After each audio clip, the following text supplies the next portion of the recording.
Thank you so much. This is my sign name, and I'm Bashir, a second year student from I do information system. I'm from the college of, I'm from courses. I do information system, and at the same time, I hold the position of chairperson for students with disabilities at Makerere University. A lot of students, they call me senior advocate because I am passionate about advocating for students with disabilities, and I advocate for so many things, including embracing sign language. And personally, as you can see, I'm a sign language user. Concerning addiction, I can explain this in two different ways. Addiction can be emotional and can be behavioral. Emotional can be in a way that we understand how a person feels about a phenomenon. Through that, we'll be able to understand whether someone is deeply in love with something, and that emotion cannot fade away. So I can personally, I like supporting girls, I like sitting near girls. So this is what I call my addiction. So personally, I really, and through this, we need to understand clearly that truly, when I am with girls, and truly many people know that, I posted that, and that is my addiction, I have to be honest. So if you can choose to be addicted to whatever thing you like. So are you addicted to driving? About behavioral, what I can say about that is we look at the characters. For example, we will be like, maybe there's someone who detests mixing up with the rest, or this is someone who goes around using vulgar language, abusing other people. So this is more, and this person does that consistently. So we will say he or she is very addicted and cannot go without it. So this is more of behavioral. We have persons who have dedicated their lives to supporting persons living with disabilities, and they do that unceasingly. And you find that even at campus, there is a lecturer who chooses to support students with disabilities endlessly and does that consistently. And that can be an addiction of such a lecturer. Thank you so much. Thank you so much, Bashir. Yeah, to be honest, he's addicted to sitting with girls. I'm his classmate. So my name is Junior Lois, doing applied psychology from Mighty Choose. So addiction, I think I may term it as compulsive obsession disorder. This is where you find you can't go away without doing something. I may say there is no positive addiction. Why? So differentiate between loving something and being addicted to something. When you may find you love something, you can do it daily, but it has no effect on you. Like those who are saying they are addicted to Jesus. You pray every day, you read the Bible. That is love, not addiction. But when you are addicted to Jesus, this is the situation where you find you are in a hole. Then it is on fire. Then you sit down and start praying to Jesus that he will help you. So you may realize that he may not help you. You may find you have an exam. You know you will lose marks, but you say, I will not go to attend it. Let me go to pray. That is addiction. So that's why I say there is no positive addiction. So I think addiction is totally negative. Thank you. Thank you so much. And my brother here is agreeing completely, 100%. So I need someone, okay.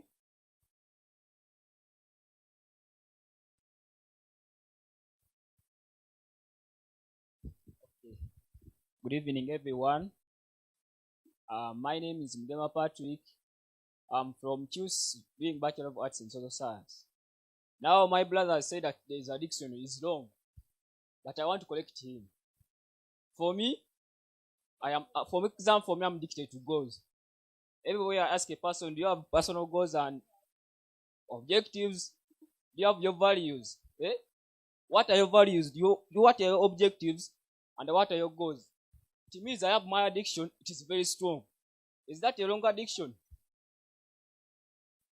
Thank you.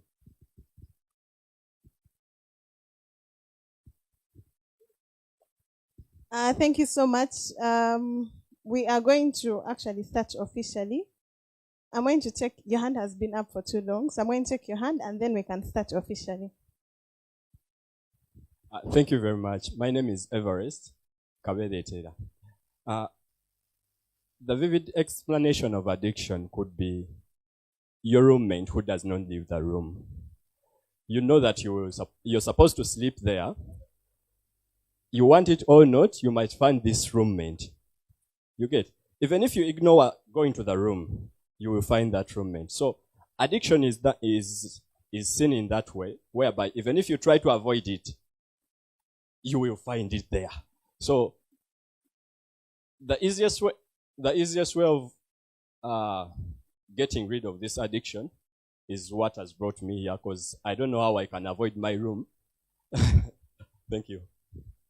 Thank you so much. I think the fact that you came is one of avoiding it. Thank you so much. So we are going to go on with the agenda. Thank you so much for coming once again. For those who just came in late, my name is Nkurunzinza Precious. I am the MC of the event, and my co-MC is also around. Shortly he'll be coming to say a word or two to us. So I'm going to start with, of course, the arrival of students has been done. I hope you've all registered. And for those who haven't registered, please ensure that you register. And we are going to go on, the lists are going to come to you for those who are seated, those who haven't registered.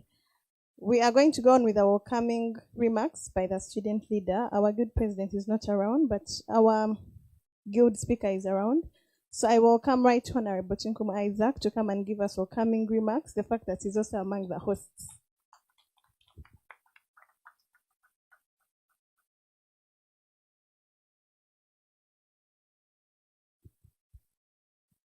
Thank you very much, Madam MC. I'll start with the Makerere culture. Emakerero, emakerero, ewiningo, eruzingzi, ra, cha, alo. But since we are at Northcote, let's have the Northcote culture. Northcote, Northcote, Nkurumo, Nsibiro, Osajefo, Ewiningo, Erozinzi. Our guest, our dear Dean, Madam Betty, and the team, the ELP team, our dear students, you're most welcome to this event. I understand each and every one of us have papers to do. I also have a paper tomorrow morning, but I had to make sure that I be part of this conversation because I understand each and every one of us has an addiction. I might be here when I'm addicted to money. Another gentleman has told us he's addicted to ladies. So we are here, first of all, to understand what are we addicted to and how are we going to handle this. So I want to thank ELP and organizers for inviting our guest speaker. And we hope that by the time we leave here, everyone has understood what is their addiction and how are they going to solve the problem that they are having. Because being addicted to something is a problem. So I want to implore each and every one of us to listen carefully and at the same time, take something from here. With that, I'd like to hand over to our MC. And once again, thank you very much for coming. Please add my speaker another round of applause. Thank you so much. Right Honorable Chinkumu Isaac. We are going to proceed and have our coming remarks from the university representative. We are going to request our Dean, Dr. Rodney Rujema, to do us the honors and give us welcoming remarks. As he comes, please give him a round of applause.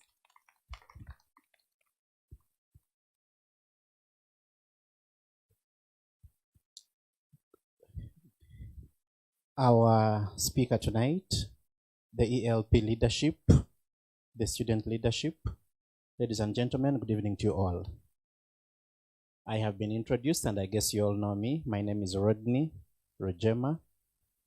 First and foremost, I welcome you to Nkrumah Hall. Nkurumoy, Ewiningoy, losing Z. All right, so this is home to many of us and you're very welcome and we are the hosts tonight. Hope we can keep hosting so that we are not kept in places without, okay, I stop there. Secondly, on behalf of the Dean of Students, I also welcome you to this. This is what we do. This is what we are passionate about, your welfare as students. And our goal is to make sure we remove every form of distraction, every form of barrier that will come in the way of your progress towards attaining your academic goal. So on that note, I reiterate the university's commitment to your well-being, university's commitment to partnering with organizations, friends and agents like ELP and the rest to make sure that we give you a wonderful experience, to make sure that you leave better than you came in. So my prayer is that tonight we listen and listen carefully, that we become open-minded, and that we get to learn something to make our lives better. I wish to really make this very clear, ladies and gentlemen, that whereas we may have people that are addicted to something, there might be those that are not necessarily addicted, right? Especially the negative way. So when you come here, we are not saying this is a gathering of the addicts. Yeah. We also have those that want to learn and avoid, right? How many are you? Are you here? You're saying, I want to learn and avoid. Yeah, exactly. My son is there. He wants to avoid. He doesn't want to get addicted the negative way. Yeah. But there are also those that might be struggling and struggling silently. Tonight is your day. It's your opportunity, a unique one, a rare one, where we are going to address you without judging you, where we are going to tell you how it works. And we know it might not all end here, but we shall also refer you to offices, to persons that will support you on your journey towards recovery. So you are welcome to this Fireside Conversation, where we talk freely, without fear of being judged, without fear of anything. So please express your views and opinions. Let's learn together. Let's share. God bless you. I wish you the best this evening. Thank you. Okay.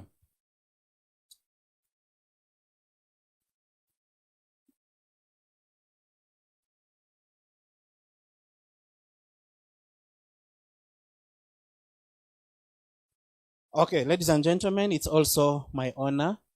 I rarely get such, so I'll take advantage and full advantage for that matter, therefore, to introduce to you our speaker tonight, none other than Mr. Benard Nkurunziza.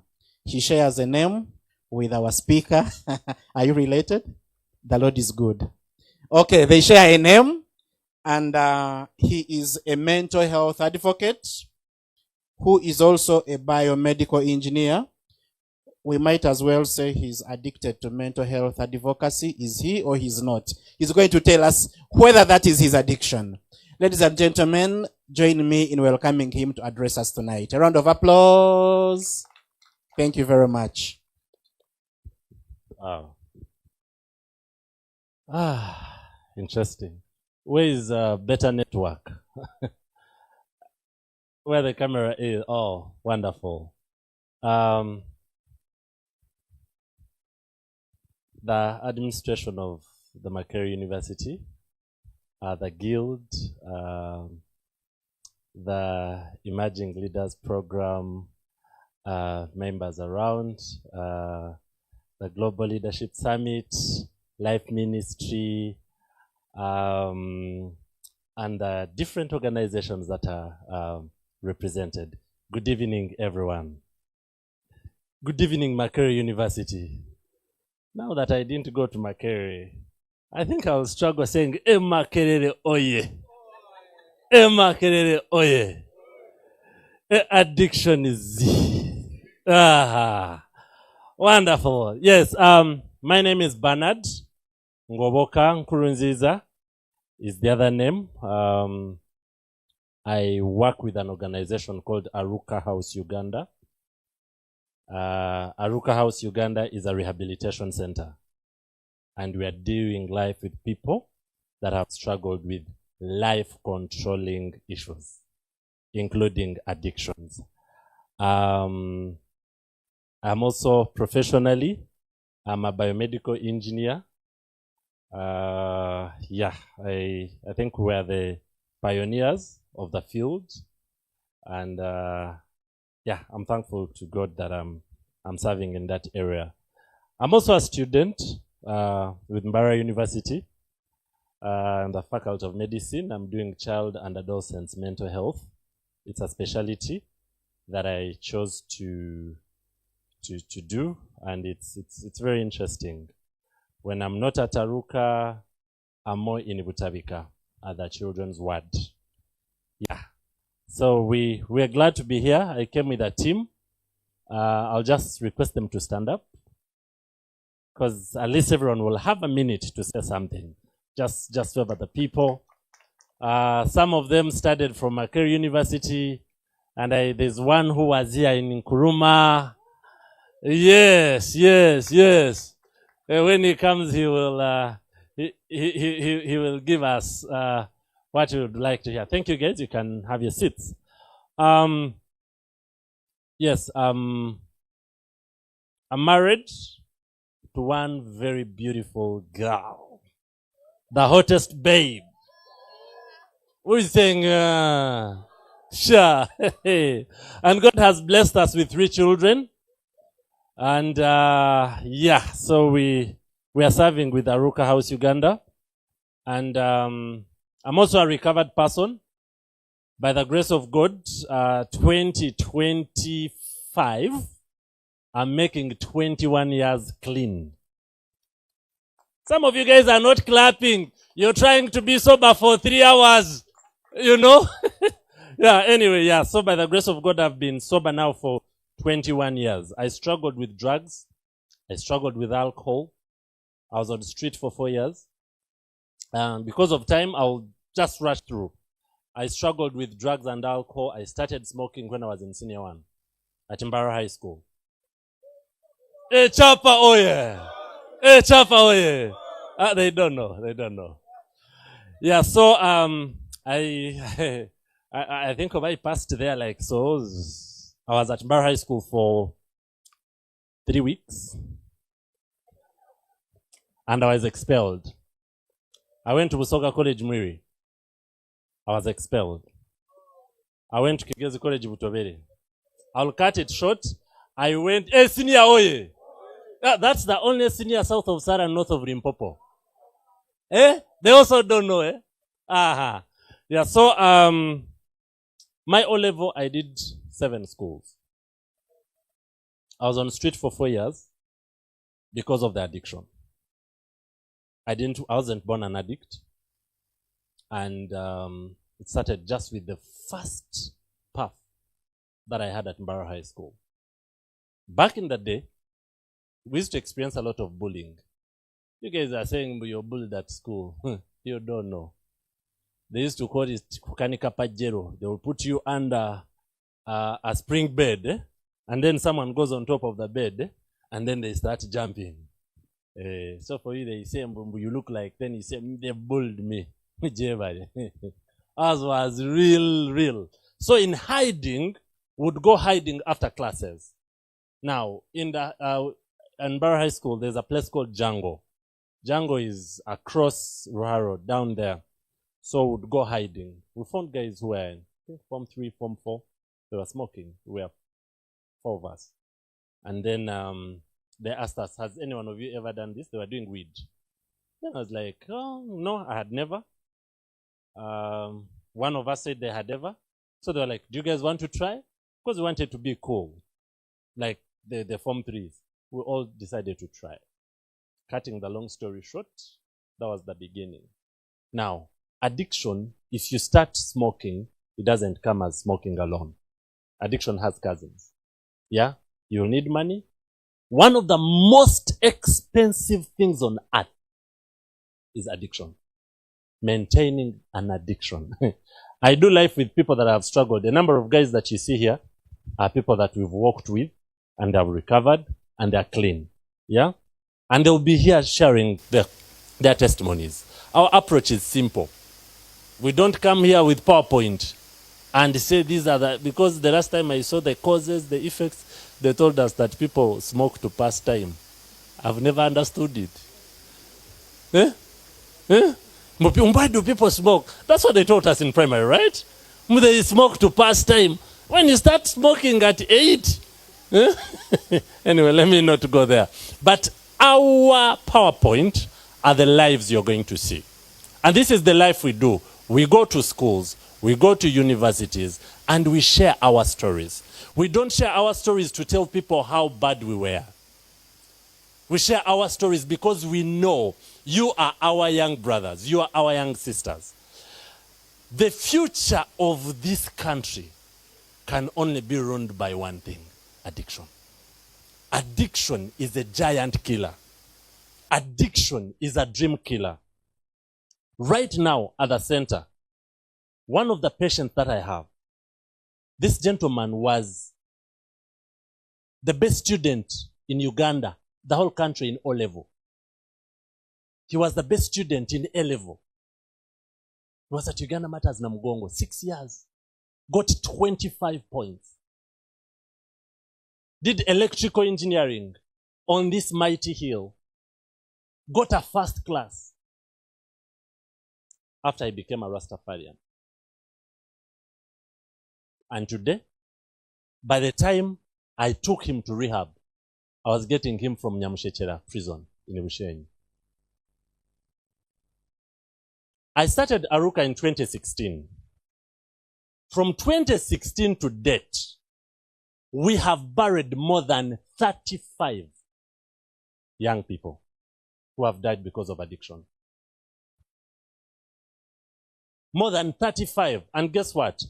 The families that are able to take their children to rehab are few. The lucky ones are the ones who are able to go to rehab. And how are they dying? How did they all start? It's exactly what, like, how, you know, the small things. Party, friends, just hanging out with a few friends. I'm going to invite, I'm going to start with, where's Mbonyi? Please come.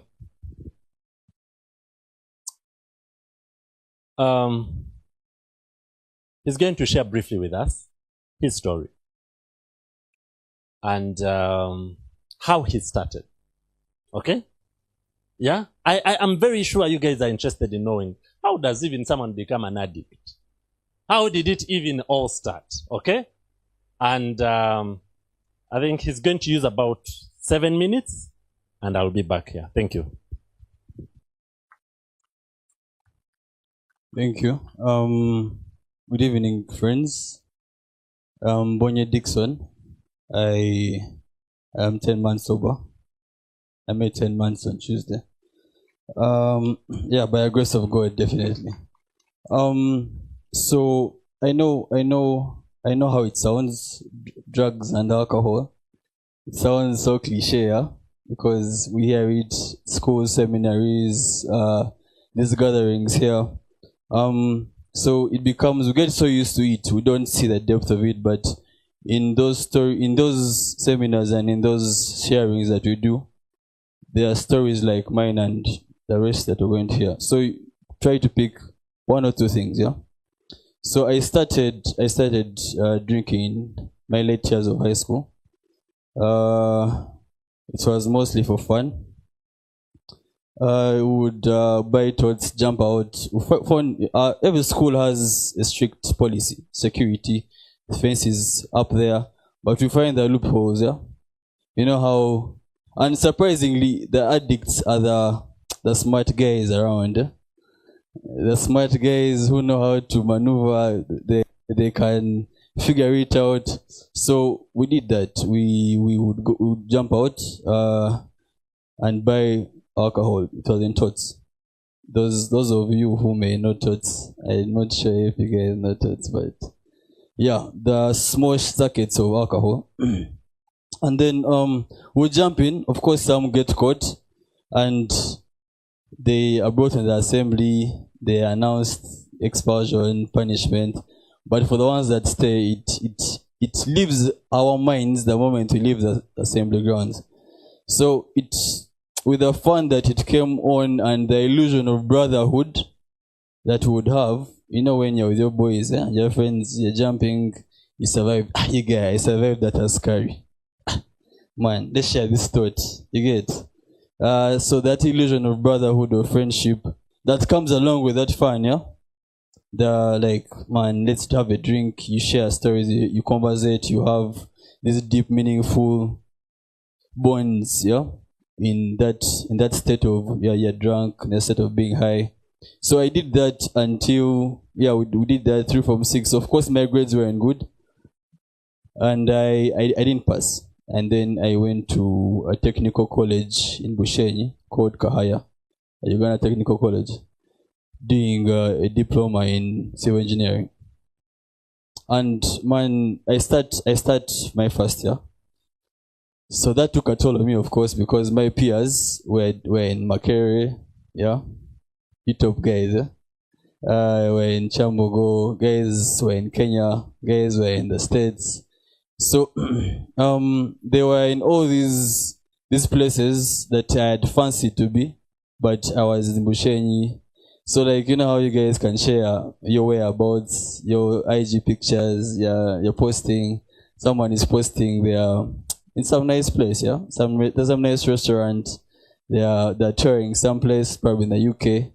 Now, me I was in Bushenyi. We like Hughes. We have cows and donkeys.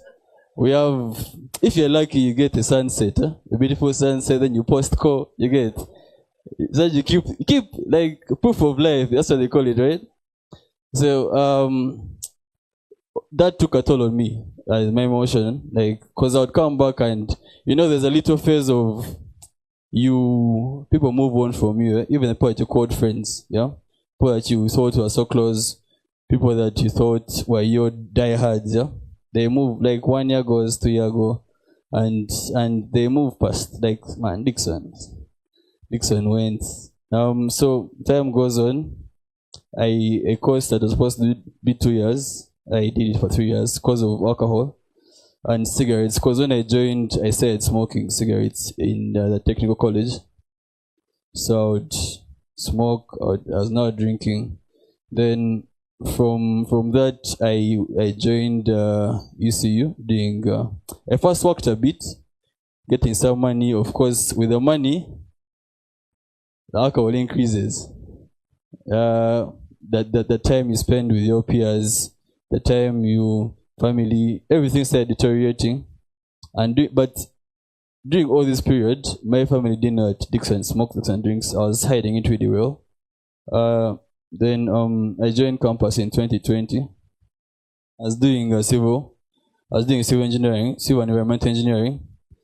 So I joined campus with this attitude of excitement of trying to catch up. Yeah. My friends have been partying. My friends have been having the time of their lives. My friends have enjoyed what's there to enjoy. So I joined campus with this attitude of like, Dixon, we need to party. Dixon, we need to drink. Dixon, we need to look for the prettiest chicks. We need to, you get it? That's what was in my head. So there's no party I didn't go for. There's no club I didn't go to. the point of I started hosting bars, because like when you are the chief drinker, you're the one that is now hosting the. So all those things happened, and my grades deteriorated to a point where I wasn't attending class. I had so many retakes, I had dead years coming in. So, and still during all this, as I was saying, the addicts have ways of maneuvering and lying, and they were really, really sharp. So during all this, my family didn't know that I was smoking, I was drinking. But then there were signs. There were signs. Dixon is rare at home. Dixon doesn't sit with us. Dixon doesn't share as much as he used to share. So this one day I spent about 2 weeks away from home, and then my dad, with his concern as a loving man, he comes to Mukono looking for his son. Then, as fate would have it, he goes to the only place he thought Dixon would be, which was at a friend's place, and he finds Dixon with some girl. Dixon, the floor is full of liquor. Dixon, the floor is full of cigarette butts. He said a few words. The only thing he said was, Dixon, so you're now married. And then went away. And a man has very few words, but with so much depth. He said just that, and it hit me that I tried to follow him and I tried to defend myself. But what can you say? I mean, everything is plain as day. So with the feelings I had in the moment, as what, Dixon, let's just go back and drink. What's done is done. So I pushed it. I continued pushing. And from then, it deteriorated to a point where I had to go to rehab. I took myself to rehab. To the only rehab I could go to, which was Butavika. Because of it has a section that is free. And in rehab, especially Butavika, there is a lot that you get to see. When we're smoking, when we're drinking, people think that you have this illusion that you're having fun. You are having a good time, you're making relationships, you're bonding. But the truth of the matter, all this is just an illusion. Because I can tell you the fact that there's no greater happiness I feel right now than what I have, like this 10 months sober. The people I've met, the relationships I've made, the interactions, I'm awake. Every decision, every choice I make is for me. Like, I want this for myself, I want this support around me. So I did that rehab thing knowing that where I was going was wrong. Yeah. So I meet people. Of course, in rehab, you're first with so many people. People come there with different problems. Some people are brought by a family by force. Some people are just coming to detox and go away. So I did my 1 month. I went back to my friends. Now I thought I was awake. I thought I was okay now. I could control. So I kept around the same circle. The same circle, which was drinking, which was smoking. And, with the confidence I'd built in rehab, I was like, man, I'm actually really good, yeah? Let me just stick around my friends for the company, you get, for the company, for that sense of belonging, yeah? So I stayed around them until I took my first shot. And I went back to even worse where I was. I went back to, so now I'd taken 2 months sober without drinking, without smoking, but sitting around the same company. So 2 months sober, I missed my exams, my end of semester exams, all of them. I missed them because I was hungover from the previous night. Now imagine all that tuition paid, wasted. Yeah? My dad talks to lecturers, there's a way this whole alcohol, and for me, personally, there's a way it has brought me so close to my dad. When I was smoking and drinking, he would tell me, Dixon, I have other kids that I take care of. I have your siblings who are younger than you. I'm going to do my best, and I'm going to wash my hands off you. You get? I'm going to wash my hands. I'm going to do my best. So he would come to Mukono. After like 2-3 weeks, I've gone. I'm not calling home. They're calling me. I just switch off the phone. I only call them for money. So he would come, find me wasted, find me drunk, and he would come. As you know, this experience I've had personally has taught me what it means to be a parent. It's not easy. See your son there's a time he found me at a shop where I buy from alcohol, and he told the lady that sells, I'm Dixon's dad. Have you seen him around? Dixon had just left the shop buying Torero and cigarettes. He hadn't eaten, of course. So the woman says, he was from here, just have a seat, let me call him. So I come out, of course, staggering a bit, and she tells me, come beside. I'm like, hey, because this is my child here. This is my child here. I go behind the place, I find my dad stayed there. My heart sank. All he said was, Dixon, do you want to talk about this now or later? My heart sank. I cried. He said, you know, Dixon, let's get into the car. And that was the last time he picked me. And this was like, it had happened so many times. Coming, picking me drunk. Coming, like, my phone is stolen, my PC is stolen. All these things keep happening to me. Sometimes I can tell you, like, I've survived death by only the grace of God. Because the times I would move are crazy hours. Someone is telling you there are thieves with panga somewhere, but Dixon didn't fear. Dixon, because of where he is mentally right now, he feels he can, I don't know, bend metal or something. I'm standing here by only the grace of God. That is the truth. I've survived death. I've survived health complications. Only by the grace of God, you guys. Like, and this is where these things lead you, either insanity or death. Like, those are the two places. There's no in between. You can think that you're going to test this and you're going to step back, but I mean, you're lying to only yourself. And it's good for these sort of things that we gather and share the truth, because there's so many things happening outside there that dilute the actual truth. Yeah, they dilute these things, and there is a way alcohol and drug abuse has been glorified in movies, social media, to a point that it looks cool. To hold a cigarette, to like, it's cool to spend a lot of money on like 900K in the bar. Yeah? It's cool. You feel like, yeah, man, I'm the guy. But man, bro, you'd rather put that money somewhere, invest or something. But because of what's out there and what we're being pumped with, people are taking these different routes, and that's what I'm saying. It's good for such events to remind us of what's really important. Yeah, that's the most I can share right now. Thank you. Thank you, man. Wow.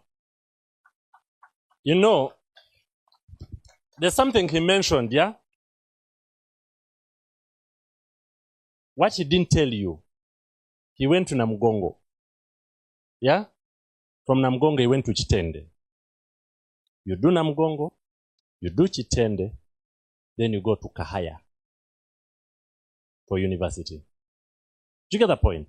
I'm not saying that going to a technical school is a bad thing. Yeah? Of like, you see the glory you're coming from to the lowest you can be. I'm dealing with people that got a first class at university, that come from some of the top families in this country. By the time we are putting them for treatment, we are getting them from Bakuli. Today, Bandali Rise has the best English speakers. The best brains are dying in shisha, in meth, in weed. The concoctions that people are doing mixology. You know mixology, right? people that are doing mixology, mixing all these things together, they didn't do biochemistry. Nigga, these are guys who have no skill. They do not know the effects. Someone is getting UG, Uganda Waraj, right? Mixing it with soda. You think they still drink punch? Boss. These are not days of punch. It's called mixology. Someone gets like 8 different brands. And then because they know how naive you are, they'll put a flavor. And they would kill you. Can I say this? The most ignorant people are the educated people. People that do me judge. You know me judge? This thing they put under the tongue. Listen to this. The manufacturer puts on it. The manufacturer, I'm talking about the person that made it. This tobacco smoking is harmful to your health. It causes cancer. It causes death. Listen. They put under there only for export. Where is Mijaj manufactured from? Where do people go for cancer treatment? Thank you. Do you get my point? The manufacturer has clearly put it. And then ask the young people, Can I say something? Do you know that Uganda today is number 1 in alcohol consumption in Africa? You have the statistics? Number 1. Guess what? What is the age, the percentage of the young people in this country? 75% of the population of Uganda are the young people, are the youth. No wonder we have people that are making the loudest noise on social media, because most of the time they are high.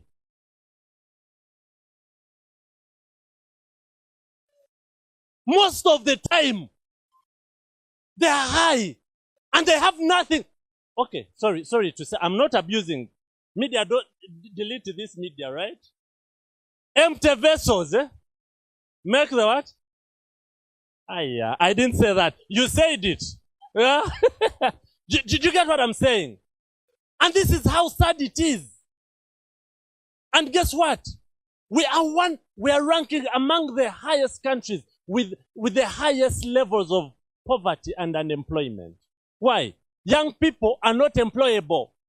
Who wants to hire someone who is going to be high all the time? By the way, let me say this.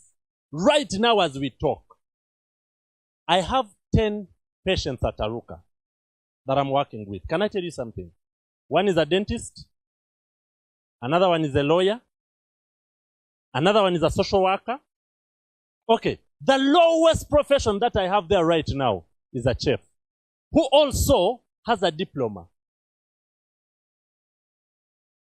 The best brains that are supposed to be doing inventions, the things that can make this country better, are right now at Bandali Rise. If this thing goes anywhere on, they would abuse me. It is okay. Thank you, brother. Thank you, brother. Anita, please come. Let's listen from a lady now. Ladies, oye. Ladies, oye. Now I see what you want to hear.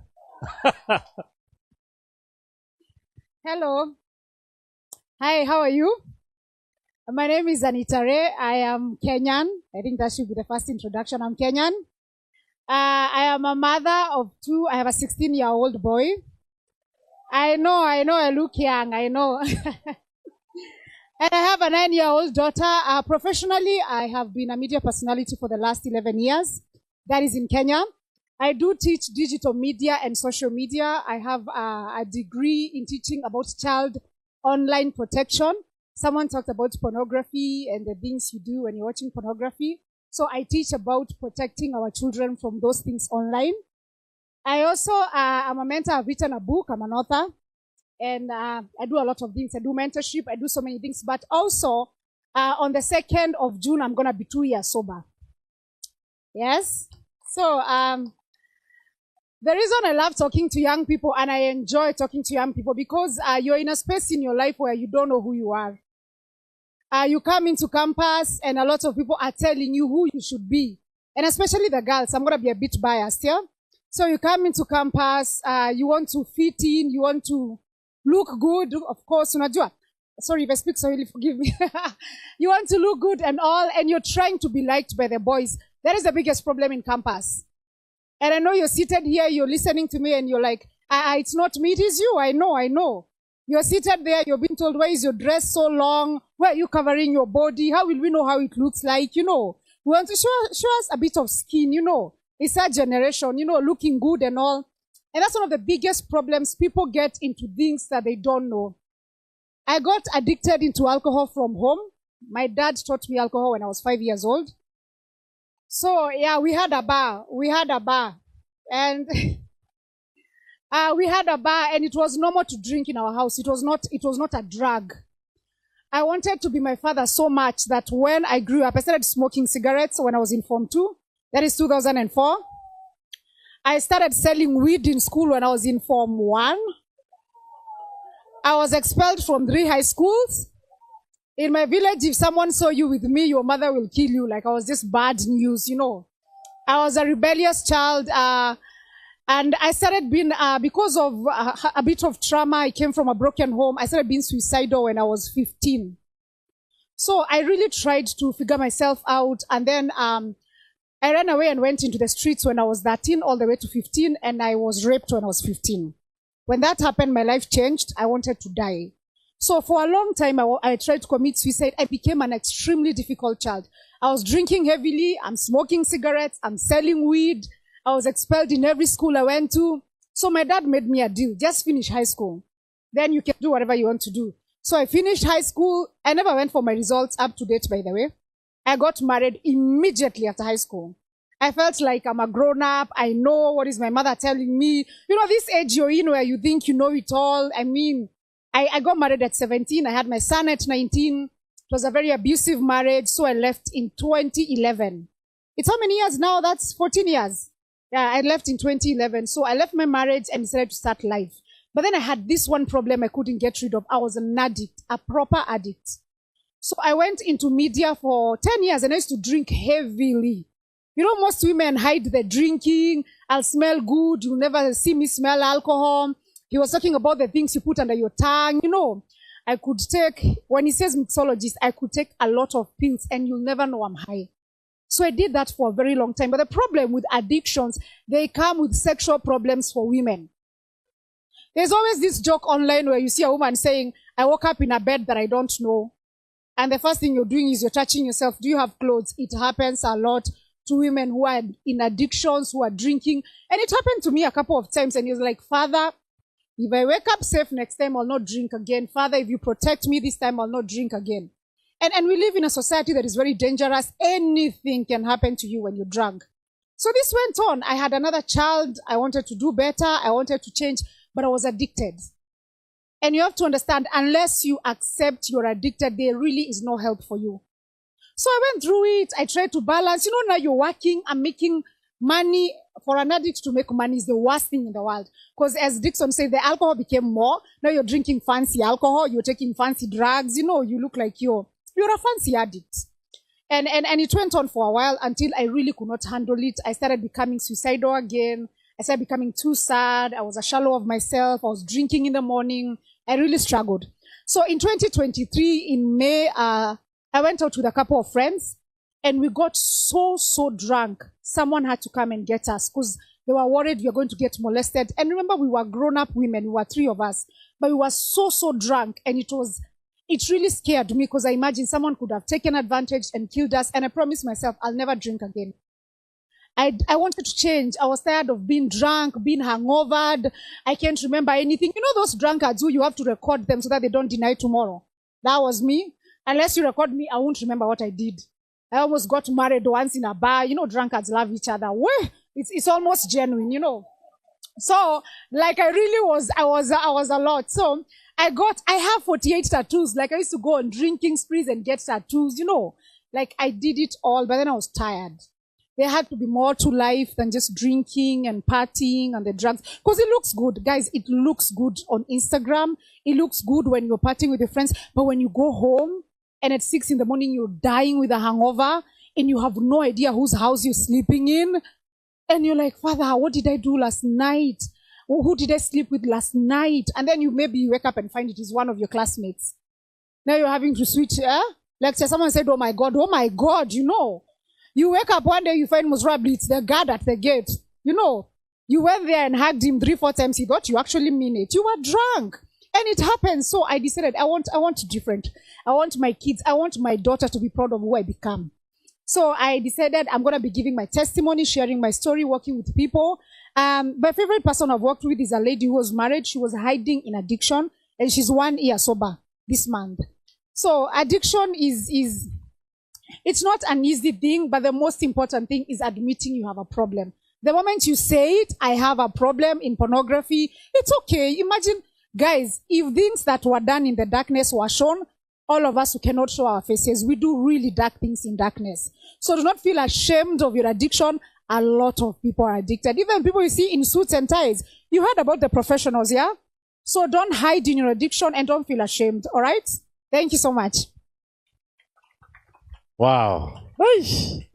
Thank you, Anita. She mentioned that and she reminded me of a joke I saw on social media a few days ago.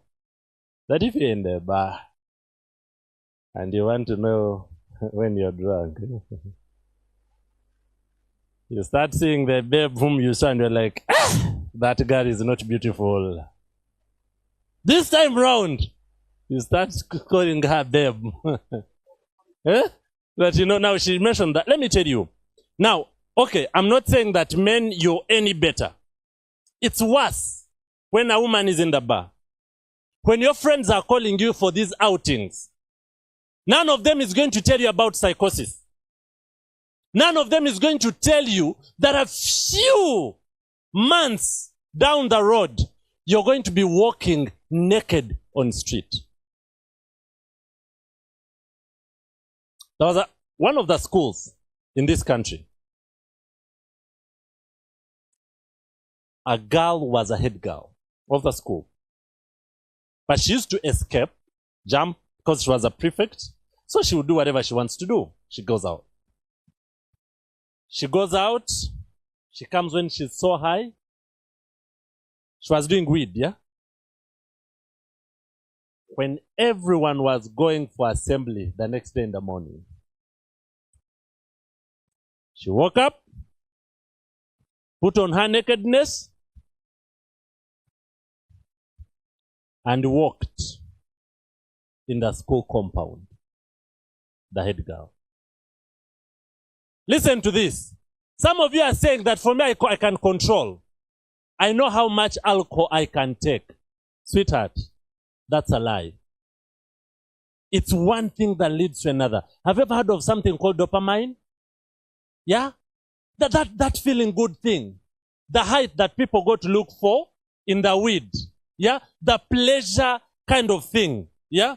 And the more the pleasure, the more the demand for more.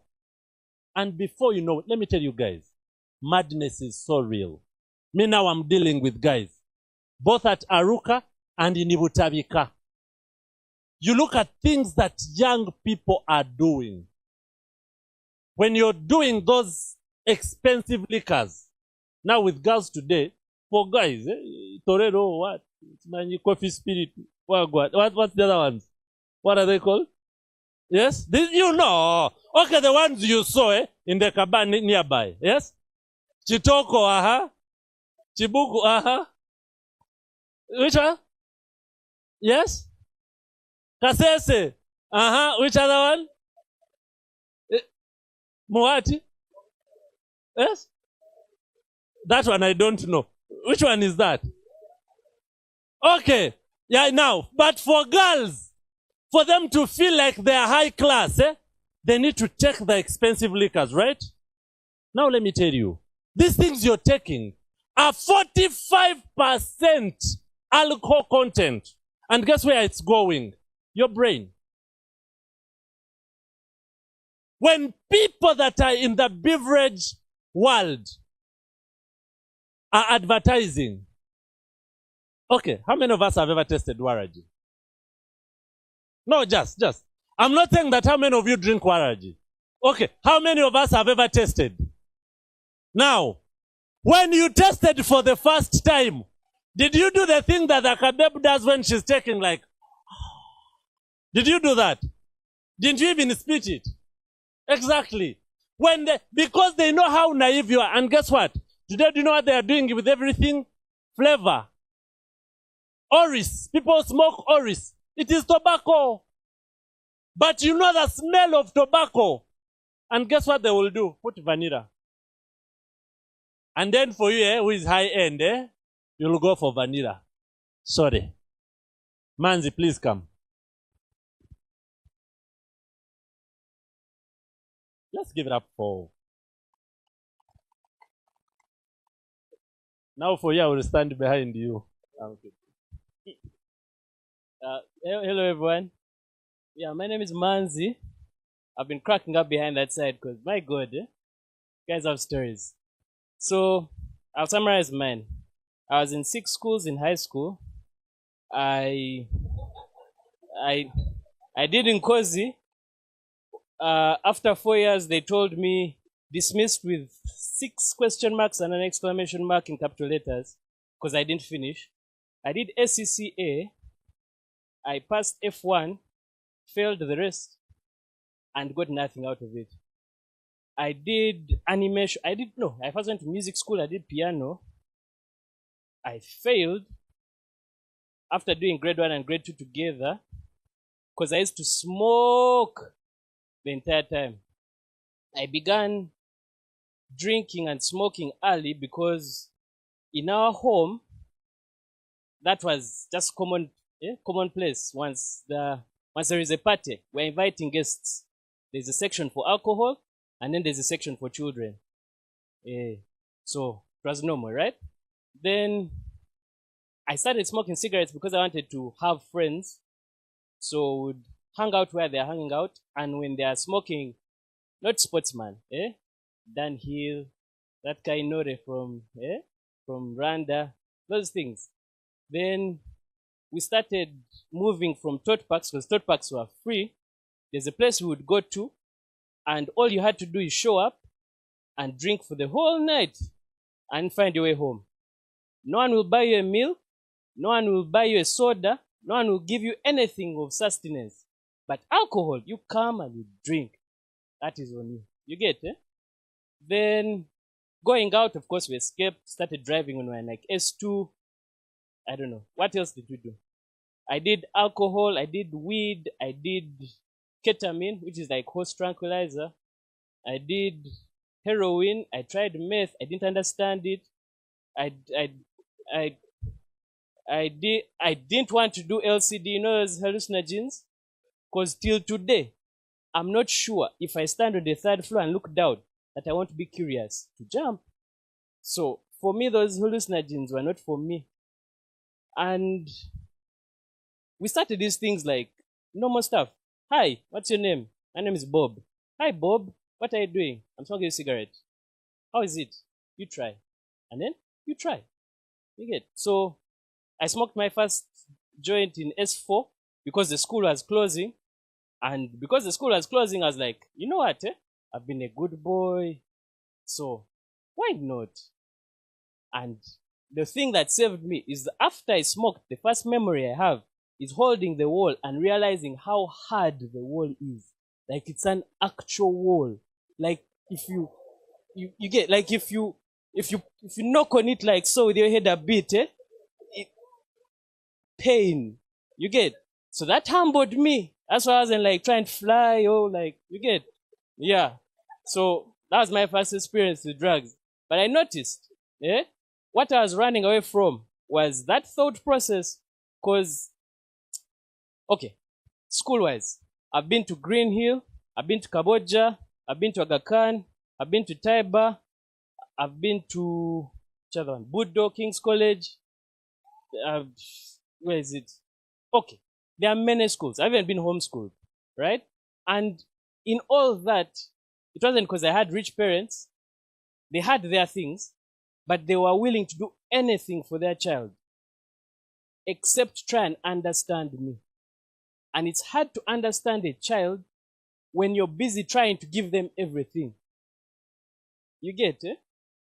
And this is not a fault for them because they did what they knew. For them, they are villagers. They came from a village. You get? And then they come to town, make it, get land, have farms and what, and all these things. And you find out that for them, they are pouring everything they have in you. You don't repeat meals. You have whatever you want. You go to the shop. I had a grandpa who would take us to like Shell. And he's like, me and my sister, pick. So my sister goes and picks all the types of candy. May I go and pick all the types of crisps. You pick flavors that you'd never try because you have the option to pick them. You get it? And for them, that was love. Like, we love you so much. Have. You know?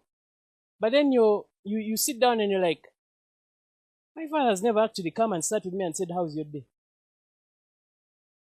My mother always wants me to do better, but has never asked me, why are you doing this thing? You get? And those are the things that you want. People are coming to tell you, man, we have a family group chat. You're like, what? And you say what on that family group chat? You've already told me to go and wash plates. You get? Like, but you find that parents are friends with their kids. And those are the things you long for. You want a friendship with these people that raised you. You want your dad to come and tell you, man, okay, you've reached age 16. I'm going to hold your hand and take you through how life is supposed to be. And this is it. Step 1, you do this. Step 2, you do this. Step 1, you do that. There are some things he promised me that I can't say on camera, but they are not for a father to say. There are some experiences you go through and you're like, this is not real life. Like, my normal is not many people's normals. You sit in a room with people who last night made a sex tape with a friend of yours, and she allowed because she became too drunk to say no. And then you go and those same people are hanging out, showing her the sex tape, and she's like, hey, it was just fun. And you're like, it's so desensitized that it's now normal. It's another Tuesday. Yeah? You know what I mean? So that becomes your daily. You wake up in the morning, go to the bar, spend the whole day. And if you stand at the end of the day, victory. You know what I mean? Yeah, and that becomes your day. Then, at some point, all of these things come to your mind, because now you can only revise on what you've experienced. And all you have is bad experiences. So that's when the plague that came, which was heroin, it was called kachwiri, and we were smoking it like would smoke it openly because it has no smell, has no nothing, has no what. And finally, for the first time, all my thoughts were silent.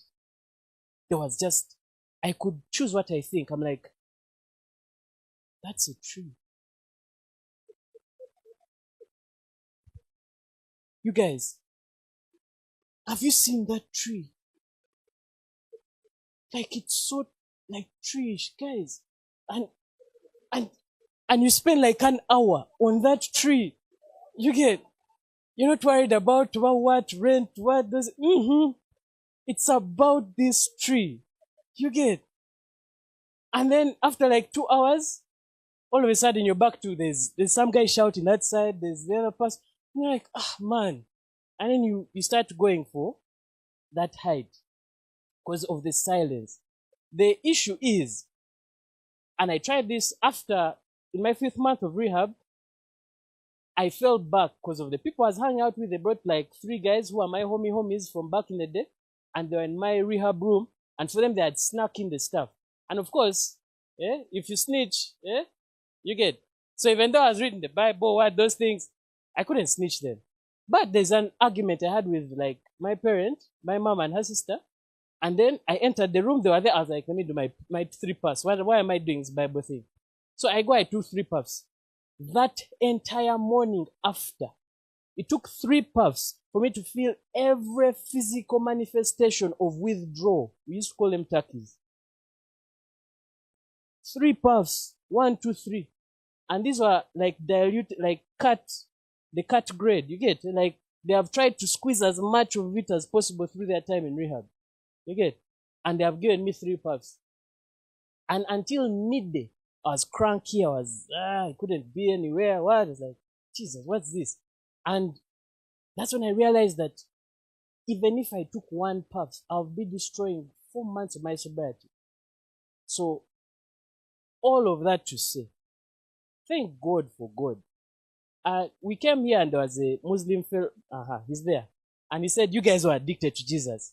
Sincerely speaking, hallelujah. Because me, I read the Bible, so that I wouldn't be brainwashed. Sincerely, that's why I read it. Yeah, I talk to God.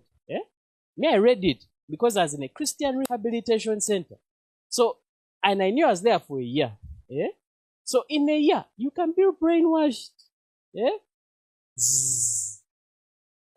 Isn't that brainwashing? That ra, cha, wa. It is natural. You are no, that's for everywhere you go. Because in society there are cultural norms, and cultural norms have to be repeated for them to become a nature. And once they're in nature, you have successfully been brainwashed. You get? Okay. So in conclusion, right? I didn't want to be brainwashed. I wanted to choose.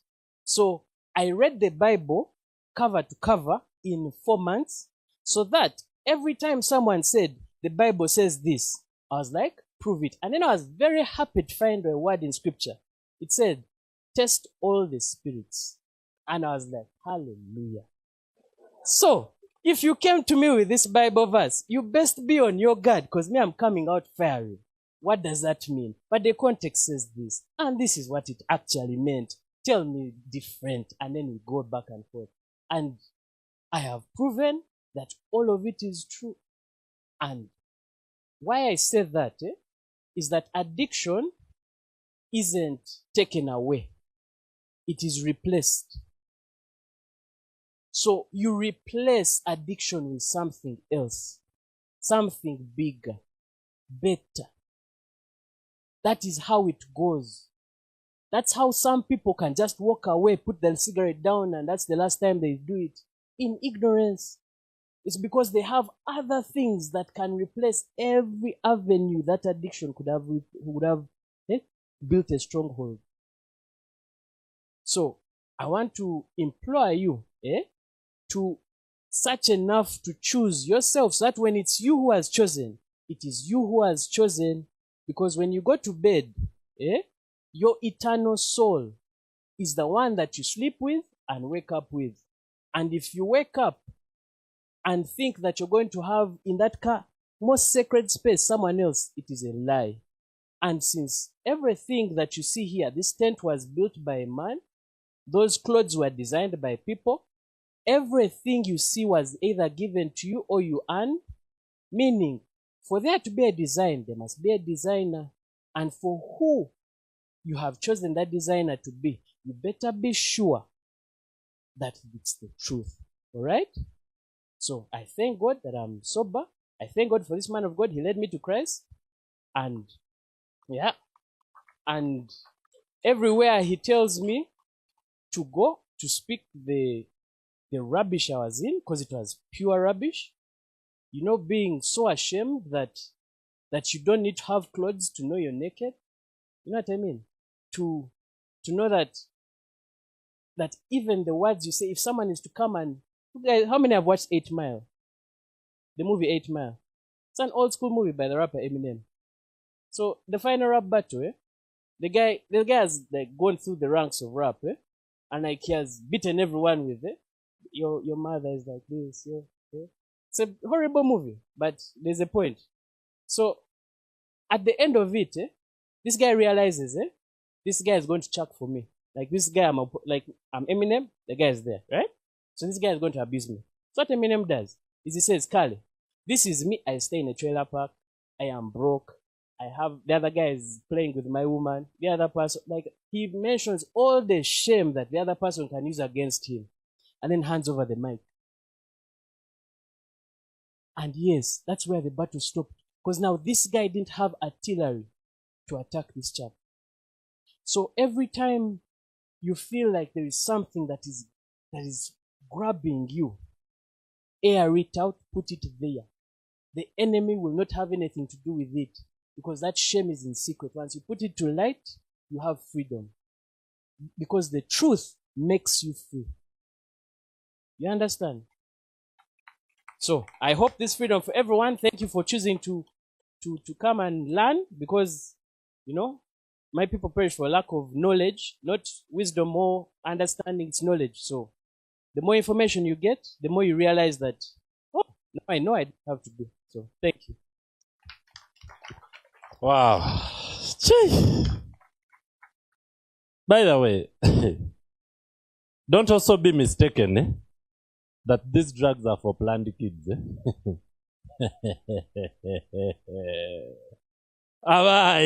Listen, yeah? You're hearing, guys, I was in Budo, I was in, yeah. Boss! Hey! People also from the other schools, when you come to campus, and you choose to do that, my guy, you end up.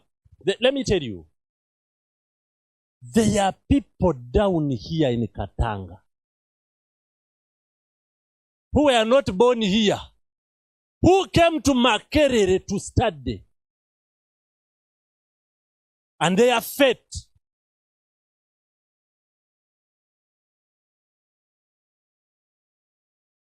They can never get out of it.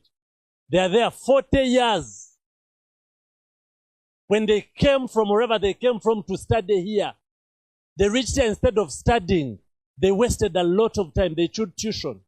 Let me tell you, when we're talking about drugs, we haven't talked about people misusing tuition. People, you're listening to these guys' stories. They're sad stories, right? Now imagine what their parents went through.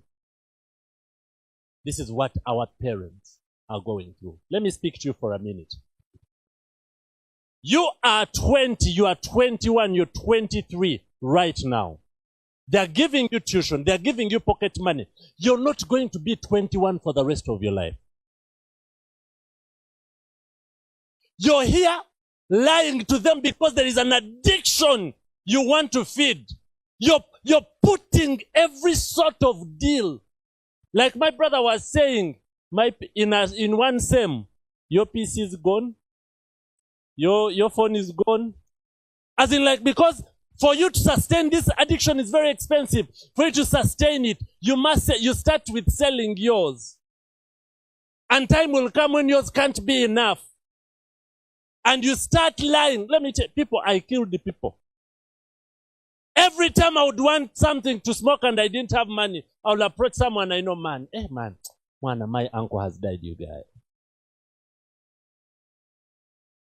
I need to go for the burial. Now the guy I'm like, hey, where are you going? I'm going to Ntungam, I'm going to... And the guy comes and is like, gives you a cup, 10K. When you get the 10K, my guy, woo, it's a party. You go and get like how many joints, put them there. You take the first one, the second. By the time you finish the third one, you actually forget that they gave you money to go and bury. You're in the same, you're like, guys, I'm like, you guys, what's up? If you mean you've already come, I'm like, oh man, we're going where? You can't, he mentioned something here. He said, like, you come and you see a tree. And you're like, my guy, first come. Have you seen that tree? This tree has been seeing it for years. Listen, by the way, these things, you may think that it is sharpness, like concoction. These things are even in the Bible, in Proverbs. The Bible says that your eyes will start seeing strange things. You've heard stories of some artists, like someone is like dozens on the 4th floor. And then all of a sudden, December, he fell down. You know what happens? Hallucinations are real. As he's there, He's on 4th floor. I didn't say the name, please. There is also another one on the other side. Yeah? And then, you're here and you're seeing another building there. So like when you look down, it looks like a trench. Eh? You become like Superman. Yeah? And then you come from up there. You're down. And tomorrow your bouncers are taken to prison. Where were they? Man, the guys... And that's what it does. And when you're going for that first drink with bad days, and many of you, let me just first bring it down. A quick one. What are some of the substances that you know? What I didn't tell you again is that I'm a teacher. I've been teaching biomedical engineering students. Eh? So for me, the nature of a teacher, I know people have the answers, yeah? Okay?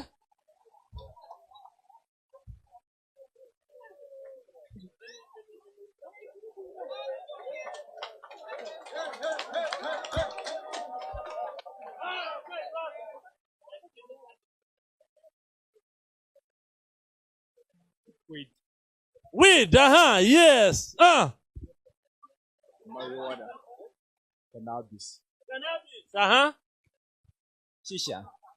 Shisha, Yes, someone else at the other back.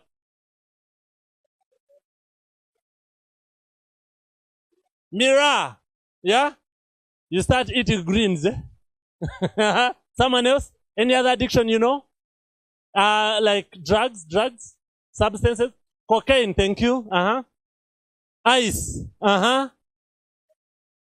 Chitoko, Yes, someone else? Wait a minute. Now, I'm learning from you guys. Now, which one is umbrella? Eh? Which one is umbrella? It's just an alcohol. An alcohol called umbrella. Thank God I got saved before it came. That one I wouldn't have bought. Someone else? Yes, at the back. Opium. Yes, my brother. I'm also a fellow Man U fan. And the Lord knows us, yeah? No, we are going to Champions League, yeah. Yes? Which one? Oxy. That one I'm yet to know it better. Which other drugs do you guys know? Now, you see we've been talking about drugs, yeah? But you see, addictions are in two ways. There are substances and there are also behavior addictions, right? Yeah. So many times when we talk about addictions, people want to think of drugs and alcohol only, eh? But there are other hardcore stuff, like behavior addictions. Any example? Books, boss. May you get addicted to books. Huh? Okay. Anyway, I'll come back for this. Please come, my sister. Let's give it up for her. Now when I have the microphone, I can control, eh? Yeah, cool. She's also going to share us with a bit of her story. Hi, everybody. My name is Pamela Patience. I'm a counseling therapist. I'm in recovery, and I'm a founder and CEO of Sunflower Meadows. So I deal mostly with people who want to make decisions about whether they are addicts or they are not, or they have a problem with drinking or they don't. And also I deal with family interventions, families that are receiving their loved ones from rehabilitation, and those who want to take their loved ones to rehabilitation.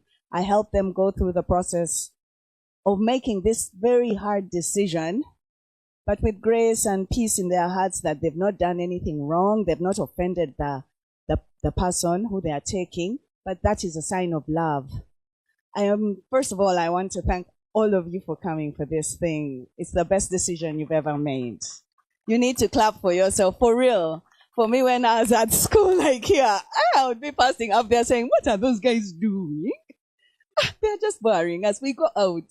So basically, I understand what it means to spend your time wanting to know more about what's happening to your friends, to your family members, and to people who you're seeing in these offices. You see somebody today saying this, and then tomorrow they are contradicting themselves. Then you hear your parents saying that guy over he's drinking waraji.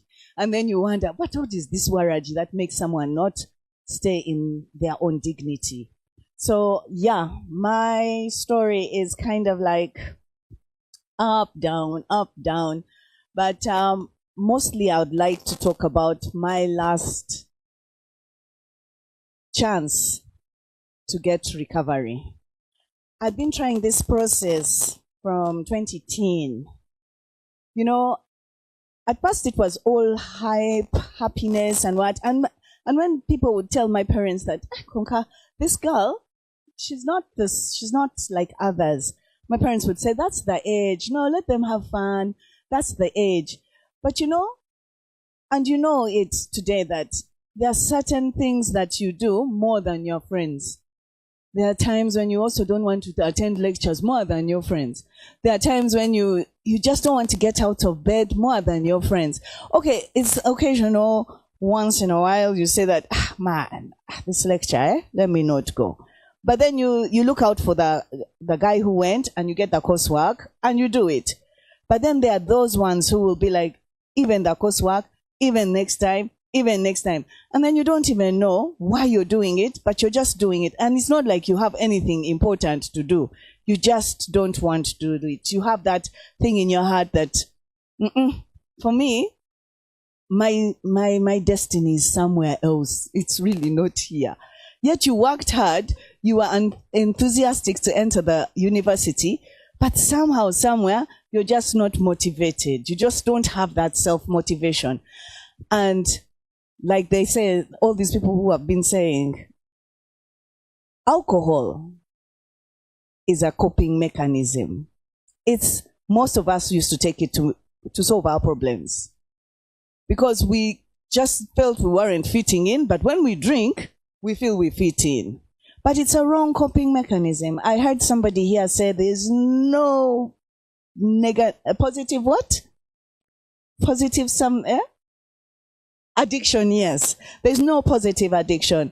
And true, there's no positive addiction. But then before that, he said that addiction is a compulsive or obsessive action. You keep thinking about it all the time. You're thinking about this one thing, even when you take it. You wake up in the morning, you have the kaboto there next to you, but you're still thinking about when you're going to get the next one. This one is not yet over, but you're thinking about which part is next, what. That's where your mind, it captures every little being of you. And not only alcohol, even gambling, even sex. Sex addiction is so rampant in teenager, high school, and you're not high school, sorry, university, college, and high school also. Someone in senior 3 is sexually active. You ask yourself, what's the problem? The person doesn't also know. I have a cousin of mine. He told me, Madam Pam, I cannot be a DJ. I will just sleep with all the girls. I'm like, you mean you cannot control yourself? I cannot.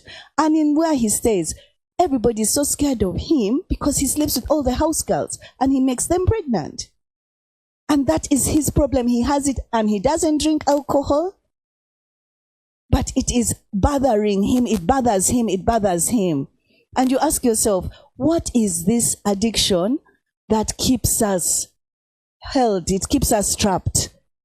And these are the traps that I want to talk to you about. Traps, what do you understand by traps? Because for me, when I was leaving the rehabilitation center, my counselor told me that just know everything is a trap, Pam. When your mother says good morning, it's a trap to see if you are really okay, if you're going to answer her like this. So I need to be always alert. And then another thing they told me in the rehabilitation center, they said that all my life in addiction, I was walking asleep. And now that I am in recovery, I am awake. And it's the truth, because now I can tell when someone actually has a problem and I can say, good morning, how are you doing? Genuinely to see if the person gives me a right reply or is kind of shady or that. But before, I never used to care.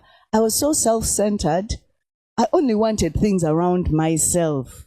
Anything that concerns me, my booze, hanging out, what's the new thing in town. And, you know, the problem with friends, they'll see you going down this road and they will never try to pick you out and say, you know what, you're going in the wrong road. And if they even try, if the addiction has grabbed you, you will excommunicate them. You'll completely say that, you know what, no more. I'm not going to talk to this chick anymore or this guy anymore. So that is what addiction does. It keeps us restless, irritable, and very discontent. Discontent with everything. You have money, you're discontent. You don't have, you're discontent. You're irritable, you're restless. You're always looking for something to remove that anxiety. And some of us, we turn to alcohol, drugs. Others turn to sex, gambling. Others go to the gym excessively. Anything you do in excess without a balance becomes a problem. In primary, they used to tell us too much of anything is always what? Yes, and it's the truth. And they also used to tell us, show me your friends and I'll tell you who. Exactly. So if you look at your 5 friends around there and you ask yourself, what do these girls do? Just know you do them times 2. You do them times 2. So if your friends are drinking, you're drinking times 2. So you're the addict in the 5. Just know. So I just wanted to let the young generation know that if at all you're suffering from an addiction or something that's bothering you, find somebody to talk to, seek some help. There are places you can go. There are so many things that you can tell people and they will help you. For example, we are here. We are all volunteers. We are here to help because we've gone through this process and we know what decisions that we made that made us reach this point. And it's not that we don't want to come here. By the way, I'm living my best life. Ever since I became sober, I am living my best life. I think straight. I have a relationship with my 15-year-old son. My dad finally respects me. My mother sits down and we chat over lunch every day. Things that how would you find Pam? Where would you find Pam from to have these things? So I'm really grateful. I'm grateful. And I know we're not supposed to really tell you so much about our spiritual status, but for me, ever since I became born again, things are different. Things are different. I have some kind of hope that no one can take away from me. And I really thank Jesus. I really do thank Jesus. And I thank all of you because I see every one of you here. We say, teach one, each one, teach one, each one, teach one, each one, teach one. Just tell your neighbor. If you see your neighbor acting weird, just tell your neighbor, check yourself. Look through yourself. Be honest with yourself. Because the world out there is not going to pick you out and say, hey, do this. We spent 4 years in wilderness. I call it wilderness because I was like an Israelite rolling around a mountain, not coming to my promised land. Until God said, no, now Pam, give your life to me and I will show you wondrous and unsearchable things in this world. And I'm seeing them. How would I have ever been around an electric fire? Anyway, that's all I had to share, but I'm really grateful to be here. Bye. Wow.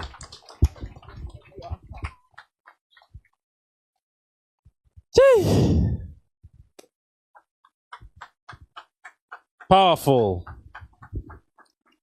You know, addiction will not fear you because of your background. Addiction will not fear you because of your status.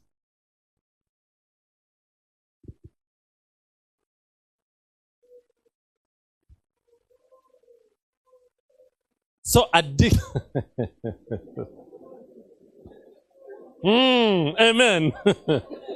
Okay, yeah. So addiction cannot fear you because of your status, because of the family you come from, or how beautiful, or how... Are you seeing the young people we are losing today? In bars? Yeah? Are we seeing the kind...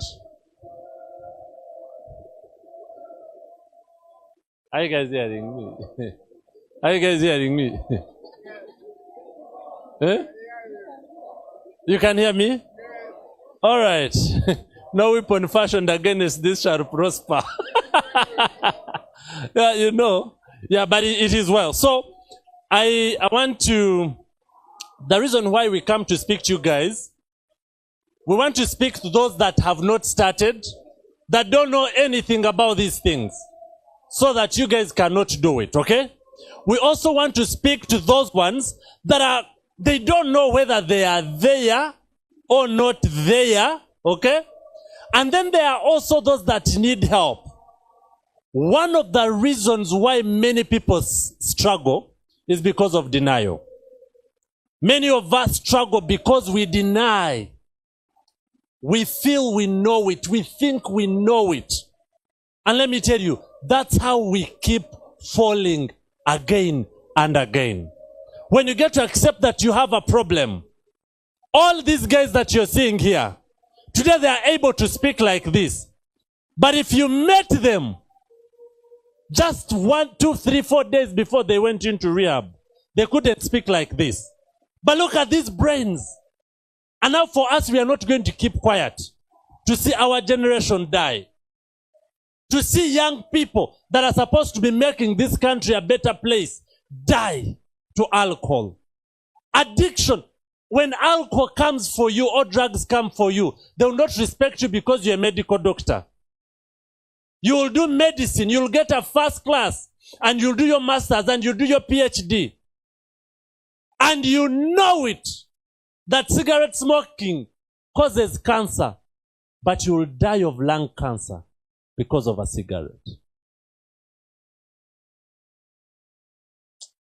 Sometimes, the Bible says that God uses the foolish things of this world to shame the wise. When it comes to some of these things, no one is bright. No one is sharp. Anyone can fall. Many of us have gotten introduced to these things through parties.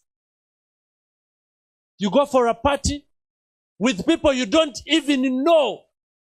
Now, as a therapist today, I'm dealing with girls who come and they tell you, I went for a party with friends from the same hostel. It was a house party. And the girl, one of them was a virgin. By the time she came, because it started with chapati, they just put weed in chapati. She ate chapati and that was it. Let me tell you guys, you're so naive. Some of these things you don't know. Cookies. They just give you cookies. Weed cookies are all over the place. And the price for these cookies will depend on the content, on the amount of weed that is there. And then for you be like, yeah, I'll just do cookies. The starter cookie, by the time you're done with cookie, you're finished. Then they will go and do the mixology. The different drugs, the alcohol, different concoctions that they are making. And like we said, many of these alcohol brands are 45, 46% alcohol. And now there are bets. As people are in the bar, there are bets. The thing goes round. And then once it lands on you, you get that thing and then you put, before you know it, very innocent young people are dying. And that's why when he says that many of us are, I'm not saying that we are ignorant, yeah? But we are ignorant about some of these things. The people that do these parties and they are targeting you. Many of them are already failures in life. And they want to see who they can go with. I know you guys who are here, you understand what I'm talking about. If it is not your brother, it is your uncle, or it's a neighbor, it's someone that you know. And parents are crying. Sometime back, I had a parent, just one parent, who had 4 children at the same time in rehab. You don't know the pain of this. Like I said earlier on, you guys right now they are doing things, but soon you're going to be parents. I'm seeing today, young people who are 25 are the ones who are paying for their for the dad who is 65 to be in rehab. Addiction does not respect your age. The moment you put yourself in that compromising state, before you know it, you're already in there. Here at campus, every year, many students cannot graduate. I had someone at Aruka who did surveying for 9 years. A course of 4 years. You end up doing 9 years. Someone there at the back was saying, "Ngukufizizani, kutushoni wani." Okay. Ken, please come. Let's welcome Ken. Then we'll have one person and then we'll be concluding soon. Hello. Good evening.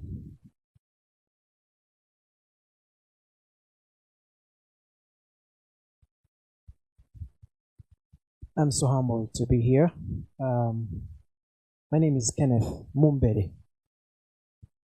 By the grace of God, I'm a civil engineer and I specialize in project management. I thank God so much for the grace that He enabled me to walk my journey from as far as it has come up to this very moment. I'm so humbled to be before you guys. It's such an honor.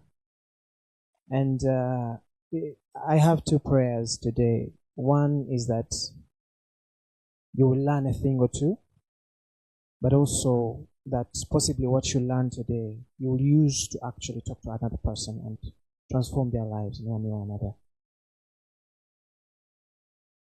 I gave my life to Christ in 2004. I was in my P7 VAC. Praise the Lord. For those who know, yeah? I did that. And I lived a life through high school, in Scripture Union, through high school, O-level, went to A-level. Now, after Form 6, still born again and serving in ministry, I joined university. And then, for one reason or another, association, friends. And guys, just to clarify and clear the air, an addiction, by definition, is a habit out of control. So, any habit that is out of control automatically becomes an addiction. You can think of it as long as it's gone out of control, automatically it becomes an addiction. And that means you need help in that moment. Yeah? So, Form 6, vacation, university. Then because of association and the friends that I made, I started drinking alcohol. Well, through my campus, it was really up and about, here and there, drinking happening, but I was really focused. When I was doing civil engineering at Chambogo, I was really focused on my course, but still drinking alcohol. I remember this specific semester in my 3rd year, I received my tuition a bit late, and we had commenced with the exams. So I carried the cash on me and went to the dean of my faculty and told him, the system, the photo is off. Hold this money. Let me do the exams. When I'm done, I'll make sure when the photo is back on, I'll make sure I bank the money. And by the grace of God, I did all my exams, went and picked the money, and you know what happened. I had to spend the money. But somehow, my parents got to know about it, they intervened, and it was brushed under. But something I want also to bring to our attention is this, is that most times when you start gymming, or maybe eating food, or going out, it starts like, it has a thrill to it. Because, I mean, it's not bad. Just like I'll tell you guys, that's for sure. You'll go out, go to the gym, and then time comes when it is excessive. You want to go at the gym in the morning, midday, in the evening. It's just out of control at that point. No, it's the same thing to do with drinking. Today, you will go and have just one drink. Just one. And then before you know it, you cannot control it. It's out of control. And I can assure you guys, it always ends there. You may think you have it in check, but it eventually ends there. You see, my pattern was like this. My drinking was not the kind where I was on a spree throughout the year. No. Because I also want you to help us understand that this is also addiction. Where you'll have a week of a drinking spree and then go 6 months without drinking and then go another week like that. That is also an addiction. It is also a struggle. You see, what defines it is, are you in control when you're in that moment? For as long as you realize you're out of control, then you need help. It's already out of control. Yeah? So I finished campus and then started working. Now, as efficient as I was with work, drinking always came in the way. I think for my 10 years career, I've worked in about 10 organizations. None of them has fired me. In almost all of them, I'm on the verge of an appraisal for a promotion. And then I'll abscond from work because I had a weekend. I happened, and then it went through for another week, non-stop. You know? And then by the time you come up, someone has taken up the promotion, and then there's a warning letter on your desk, and then before you know it, it's not worth it. And then I chill. If you will understand, the people who struggle with these things are not dumb. These people are smart. Addiction doesn't come for someone who cannot. And you know, it is even true. The truth is that the devil cannot come to you unless he has nothing to take from you. There's no thief who breaks into a house unless there's something valuable in there. You know? It will always come to those people whom it knows you're going to be a challenge to its agenda. And it will sabotage you like that. So, I went through that process. And back and forth. Oh, I forgot. I'm a married man. And by the grace of God, I have two sons. But I would love for us to appreciate how that challenge I had and the effect it had on my wife and my very young children at that time. And I had situations even when I was working out of the country, but still, you go to a place you don't know. Imagine working in a place like Somalia. It's a war-torn area, but your drinking is out of control. Can you imagine that, you guys?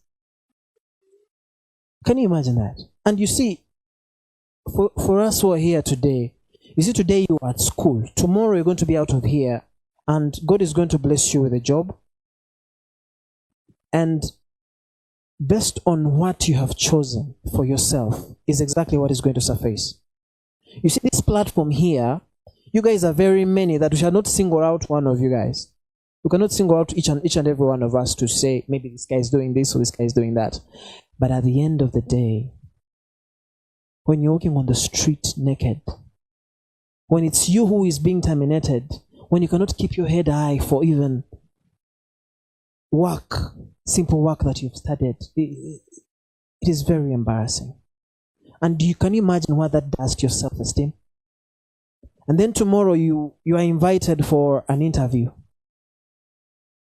It is hard for you to even speak about your own self. Because you know how it's going to end. The story doesn't always end well. A few months down the road, you'll be back to square one. You know? So you build up and then you trash it down the drain. But in all, I want to thank God so much for His grace. Because through my journey, there are many things that I've really, really come to understand. One thing is this. There are things that you're in control of as a person. You can choose the kind of friends you make.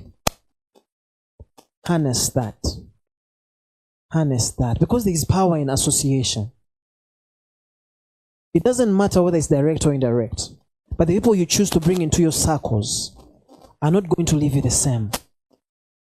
Association doesn't leave you the same, irrespective of the people you actually relate with. So you can choose the kind of people you actually allow into your life. You can choose how you spend your time. Okay? Because no one wakes up and says, I want to be an addict. Okay? Because most of us here today, who are maybe starting up on that path, are going to make commitments that they will never do it again. Okay? But if God chooses to show you the end of your road before you take your first sip of a beer, my guy, you'll choose to give up on it. But most times because it's delusional, because there's a facade to it, it looks cool, it happens in nice places, you have a good time. Most of my colleagues here will tell you how many times they have said, I am done. After maybe a bad hangover, a bad experience, you wake up somewhere you don't know, you've lost everything. You know, you commit and say, I'm done with this. But it's somehow again, you'll wake up to the same thing because at that point it's beyond you now. It's in control. Even when you've made the commitment. Now, you guys, you can imagine the kind of self-condemnation I had being a born again and I was struggling this much. It was horrible. No one pained me more than I did. You get to a point and you go to church for someone and you feel like even the usher is directing things towards you. You feel like every sermon is literally, the guy literally knows what you did last night. You know? The self-condemnation, you just feel out of place. But you see, one thing I've come to realize again, no one can want your healing for yourself more than you. For as long as you don't acknowledge that you need help, no one will actually offer it to you. It's like having a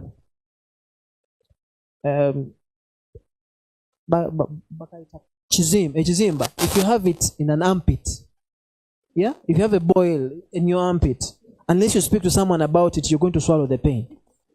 You'll suffer locally, isn't it? So when it comes to these kinds of challenges, at the end of the day, no one can quantify the loss you've made through the struggles you've made more than yourself. And the moment you come to that realization that you need the help, that's the beginning of you getting well. You are your brother's keeper, your sister's keeper. Let's take care of each other, guys. At the end of the day, I will need you tomorrow. You will need me tomorrow. I cannot need you if you're not well. We need each other. We need to be well. May God bless us so much. Wow. Thank you very much, Ken. You heard that? He was a believer. Very Christian union, you know. But it just started with, so like even, by the way, even when you're in church, don't think that you'll be in church and then you go the other ends and then you'll be there. The other end it will end up pulling you down, right? I have one more person. Then I want to ask you guys, prepare your questions. I know questions are going to come, yeah? Prepare that question and feel free to direct it to who you want it to. The reason why I asked everyone to share was so that we can be able to help one another, okay? Please, Nicholas, come.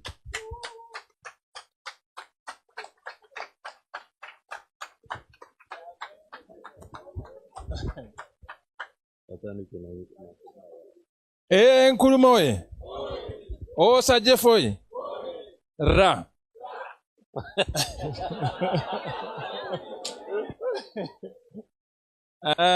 I thank God for the life I have.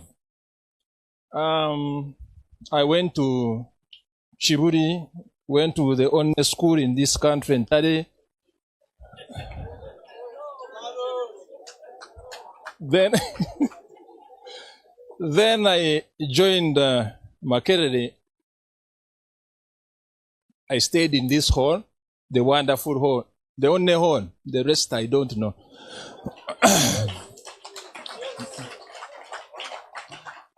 I pursued my law degree for 4 years, but within that period, alcohol was the problem. Alcohol problem. I had it. There was a canteen down there. We have our canteen. I took alcohol to the extent that they even warned us. The whole warned us that we were making a lot of noise for guys. Because studying in the evening meant that during the day we are free. Then the evening we attend, and then by 9 we are down at the canteen. And then with our cards and the drink, we drink until 3, 4. So people would, those who attend classes during the day, we became a problem to them. That they had to issue a strict warning to us. And of course, as they said, life is a choice. And every choice you make, there is always a consequence to it. If it is negative, you always have negative. If it is positive, so with the drinking, of course, it started affecting my what? Education. By third year, retakes had also become a problem. But I tried my level best. By fourth year, there are not so many, but I could not graduate on time. And you know how hard that can take on your parents who have wasted a lot of their time and energy paying what? So my father didn't know, because that time he would not ask. For him, he knew I was going to graduate. The graduation time comes. The man waits for graduation, nothing. Now, he tells me one thing.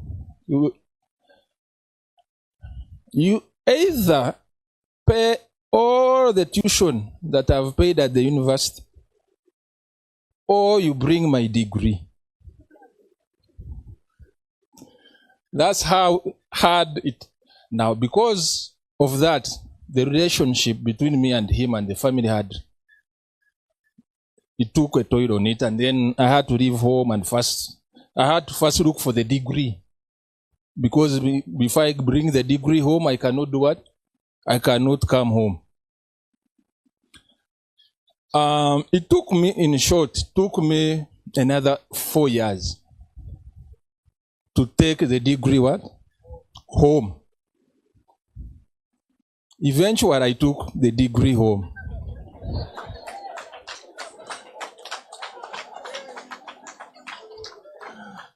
And all those 4 years, I was really doing nothing, just wasting my life. I could not go home. I just slept wherever I would get a chance. So when I brought the degree home, of course my father was very happy, and we forgot all about that, but the drinking continued. Because now he had nothing to ask from me, because I had taken the degree that he had wanted, so he had no issue with me.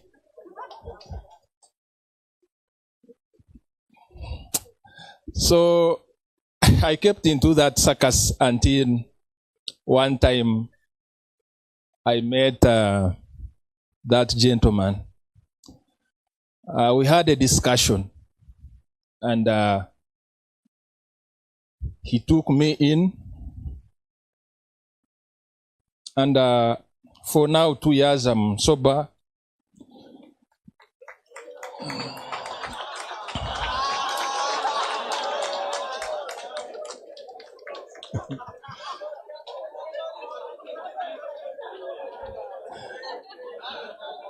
And I thank God, because as a lawyer, I could not keep jobs, because no one is going to take you in with the drinking. I would move into an advocate to another, an advocate to another. But when you learn about God and His goodness and mercy, He changes things around. He has turned around my life. I now work with a law advocate,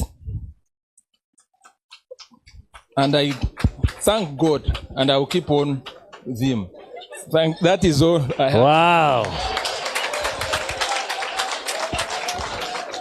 Thank you, my brother.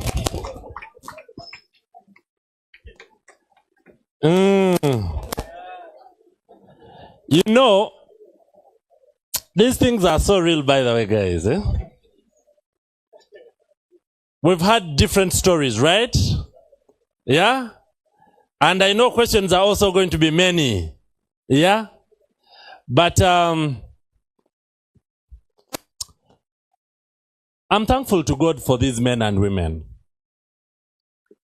that can come here and tell you, someone said rubbish, eh?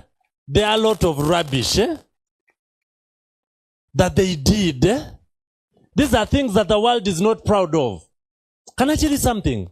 Many people out there are struggling, but they cannot come up to speak. But I'll also say something. People that have walked this journey and go and keep quiet, you easily fall. Some of us who have stood for some time, the Bible is clear, they overcome by the word of their testimony and the blood of the Lamb. Okay? But thank you guys for sharing your stories. And I believe we're not just talking to you to tell you how bad we were. I believe someone is picking up something, right? Okay. Can we have the questions now?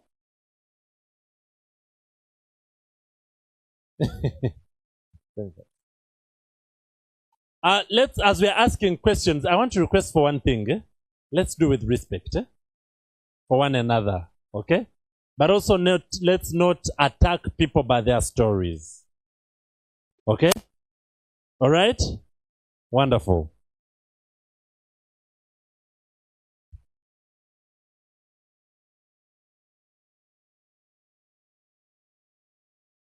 So much for the wonderful stories shared. It's really so much a pleasure that you can at least listen from people who have gone through certain situations that we can actually mold our minds. My name is Nkurunzinza Daniel. I'm a second year student at School of Education. I happen to be the GRC for the School of Education. So I just have a simple question. Someone mentioned, I've forgotten his name, sorry about that. But yeah, he talked about replacing what you're having with something that is supreme. All right? That maybe if you're going through an addiction, and I know most of the university students, what they go through, by the way, in case you get any other chance of this, they will talk about sexuality, because most of them may not, okay, they may suffer with drugs, but then sexuality is so much. But then, replacing something with what is supreme, I think I agreed with that. Then I then asked myself, how come that some pastors who are actually knowing the word, and they have replaced God in their lives, that they can minister out the word, can literally go back and some of them are addicted to sleeping up with their own people in churches, and they still do that thing all the time. So I'm wondering, if I replace something, is there a certain degree of addiction that cannot be overcome, or something like that? Thank you. There's, I think I think we can be answering a question at a time, right? Let me answer you, my brother. You see, I mentioned something when we were beginning. Addiction does not fear your profession. Addiction does not fear your color. Addiction does not fear your status. Any person that puts themselves in a position of temptation, they will fall. Now, that pastor is a human being like me and you. Okay? Now, if they are human, should they continue doing that, this and the other? Absolutely not. It comes to a personal relationship between that person and God. Yeah? And that should not actually be generalized. If pastor so and so did this, you don't go saying that pastors do this and the other. We get the point, yeah? I mean, it's a personal decision that someone has done. All of us struggle with different addictions. Like I said, there are those who have shared about drugs and alcohol. There are other behavior addictions. We didn't have some time. People would have also shared their experience with sex, with pornography, with masturbation. And this is the one thing that is killing very many young people. I am in schools. Masturbation and pornography have killed so very many young people. And I want to say this. I want to go deep into it because of time, because it came in another question. Masturbation in men, let me start with men, leads to impotence. The reason why you find that everywhere you go, they are advertising Simanyi manhood improvement. Simanyi, every building you go to downtown. Even here at campus, the other day I was passing through and I saw on the electric pole, someone had written, Musimanyi enlargement, what? Those things. You've seen that nonsense. Do you know where it is coming from? Pornography and masturbation. And men cannot live to what they're supposed to be doing. Why? Because things got messed up there. I won't go so deep into that. But masturbation it lowers your self-esteem as a person. It shatters your self-image. You are someone who was always sharp. Like I was in high school and I was talking to students. Someone who was always sharp all the time. You start being timid. This is something that you do and you do it alone. But its consequences are bigger than what we think. Let me go to another question. I don't spend a lot of time on this. Yes, my brother. Well, thank you so much. Good evening, comrades, I must say. I plead that you allow me commend the ladies and gentlemen that took it upon themselves to come and share their stories here. It really takes guts. And yeah, I'm told, set a thief to catch a thief. The best stories to get ourselves out of addiction or to get out, to prevent ourselves from getting into that is listening to the stories of the kind. So I must really commend the team behind this. And yes, much kudos. Thank you. Well, with all due respect, I am Peter Clever Chadja, and I'm pursuing Bachelor's of Commerce. I'm a resident of Nkurunzinza. I must be very grateful that it is in our yard that we are hosting this. So this is it. With all due respect, I have watched people in my circle drink. I will get myself dwelling about alcohol. I'll not speak about other addictions. I'll talk of alcohol. I've seen people drink, but not addicted. Well, yes. I've seen a few friends here, they actually drink, but are not addicted. And the gospel here has been, do not test. Then that aside, I want to know what exactly is with what is happening in our generation, because drinking hasn't come up yesterday, and neither did it come up the other day, but drinking has been on ever since the times of Jesus. Right? Well, the people who have clapped, I don't know what. But yes, drinking has been on. Alcohol has been on ever since the time of Jesus. As a matter of fact, that is what was served on the Last Supper. So I don't really know how exactly we are supposed to, to tackle that. I see my elder Manzi has come to.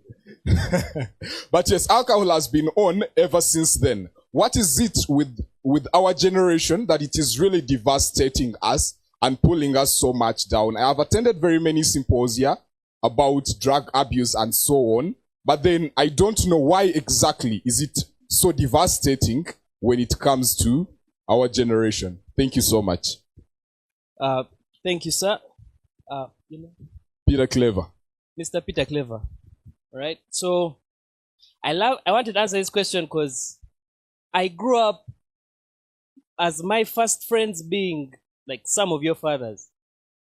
That at 13, I would go to the bars and drink with the fathers and then go home and sleep. And I noticed patterns in that process. Because even me, when I started being allowed to drink, I could see these patterns. By the way, the Bible never actually condemns alcohol. Yeah, in the whole Bible, it does not. No, let's talk truth. All right? You want truth, isn't it?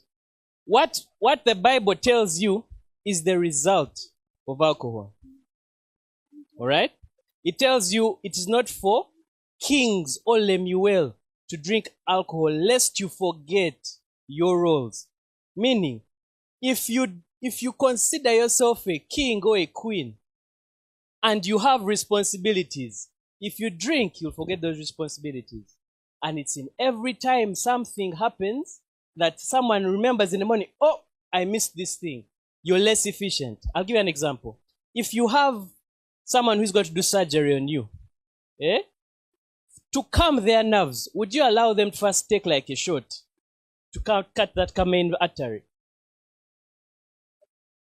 If someone is going to fly your plane, would you allow them, just for their nerves, to, go to the bar, first drink easy, then put in that tin box and we go to Australia? Then why is it that you think that it's necessary for even the smaller things?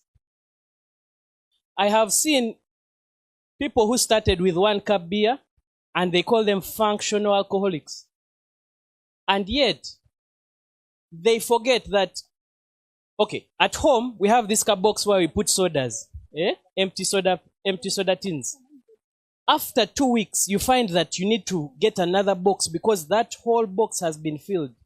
And it hurts me sometimes because I'm like, that's 2,000 times the 20 boxes. 20 times 2,000 is what? 200? 40. Yeah, 40K. In 40K, a tree is 700 shillings. Meaning, if you have 70K, you have 100 trees.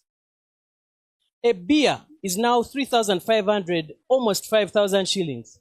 So you're spending, let's say, 10 trees every time you go and drink that expensive urine.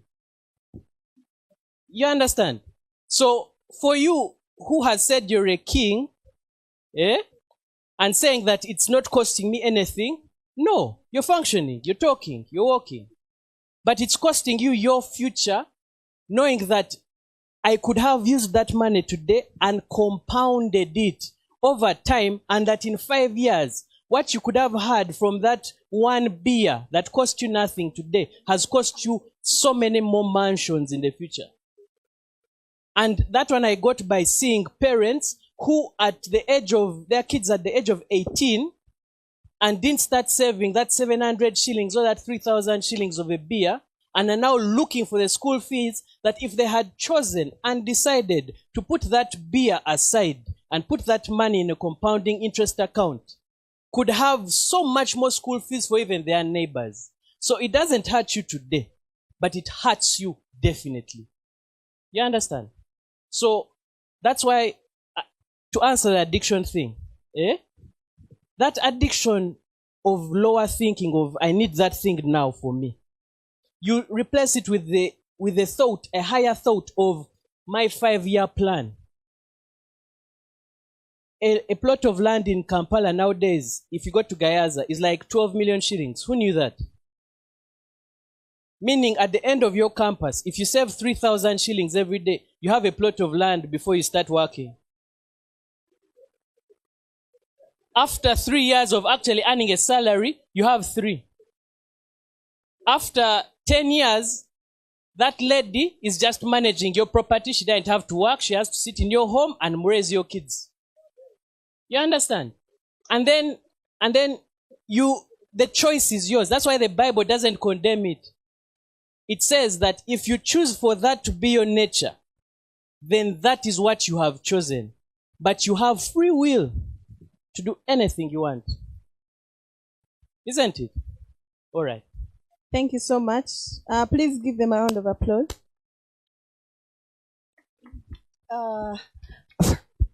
I just wanted also to answer Peter. Yeah. Peter. Addiction is a progressive disease.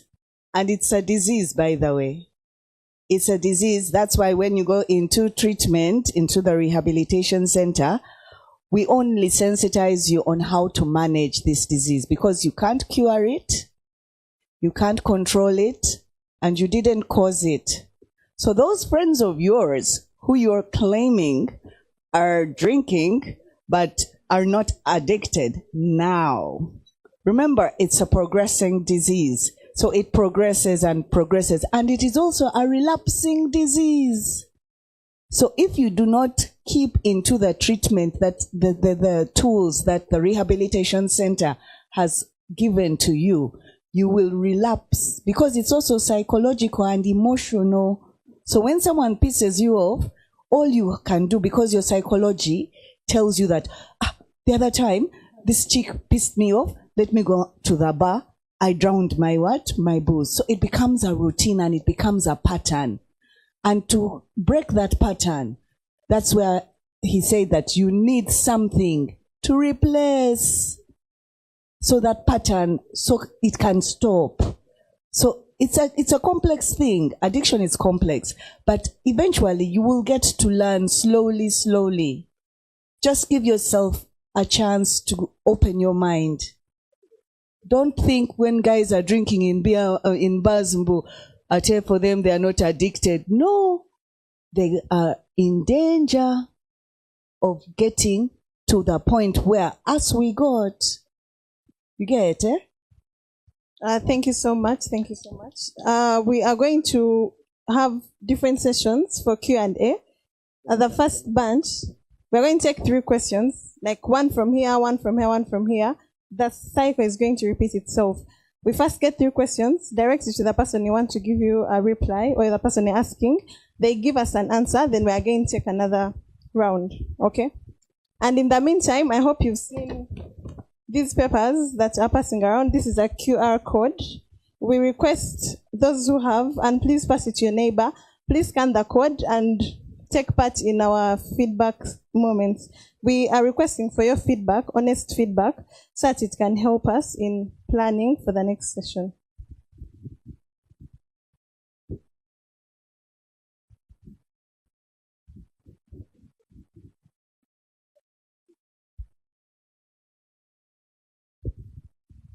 Okay, another thing, because of the time, we are not going to take like all the questions, but we can reply to all the questions. This is how it's going to happen. some of us are going to write the questions, and then we can collect the questions, and then we read them to our guests, and they give us feedback. We are going to pass on the papers. We're going to share the papers with those who want, those who have a question. And before we resume, please join me and we welcome our Vice President, who is amidst us. Thank you so much for coming, Her Excellency Kadondi Gracious. This is her, for those who don't know her, she can choose to say hi to us in a second.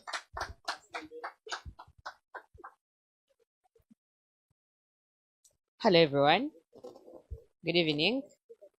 Yes, it's a pleasure to be here to discuss such a sensitive topic that is affecting not just us, but our friends, our family members. Yes, and I'm happy to see that we are having a turn up because it's an issue that is also affecting university students. So I'm happy to see you all. Thank you. Thank you so much. Please add another round of applause. Thank you so much for being part of us. So we are going to have one question from, you had already spoken, please. I think I can take you in the next session. Bashil, the same for you. So we are going to take the man in a I don't know, back couple, that one.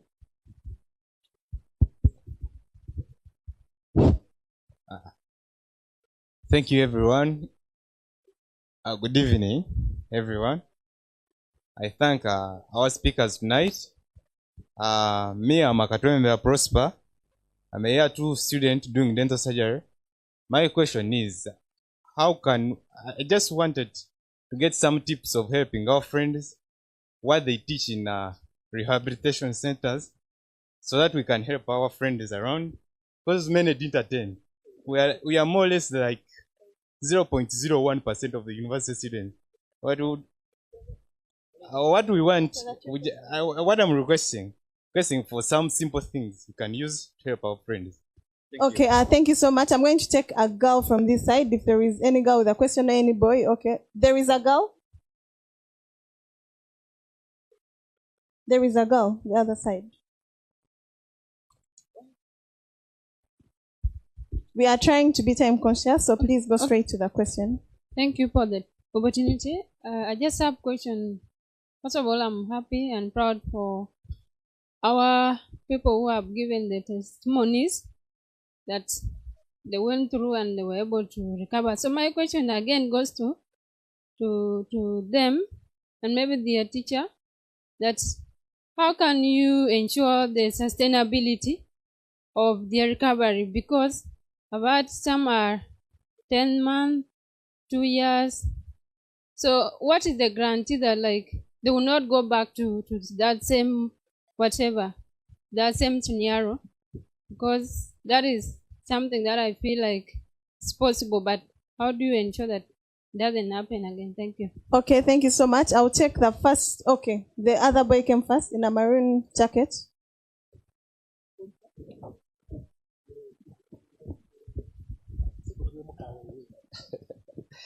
Emma Kerero.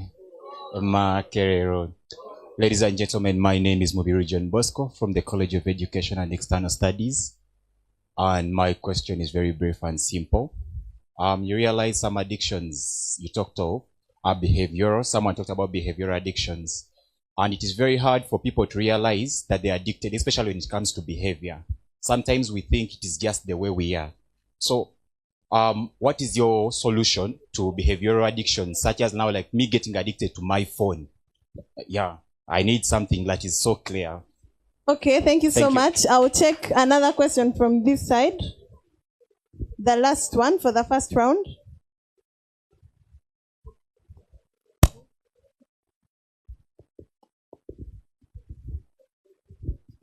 Yes, thank you so much. Yeah, our facilitators, my name is Dennis. A number of them mentioned about how God came into the equation of overcoming. And I am begging that if they could expound on how God intervened in that, it would be very, very important, because many people know about God, but how does God come into the equation? Like, how can they take that opportunity? How did God really come into it? I really want that expounding.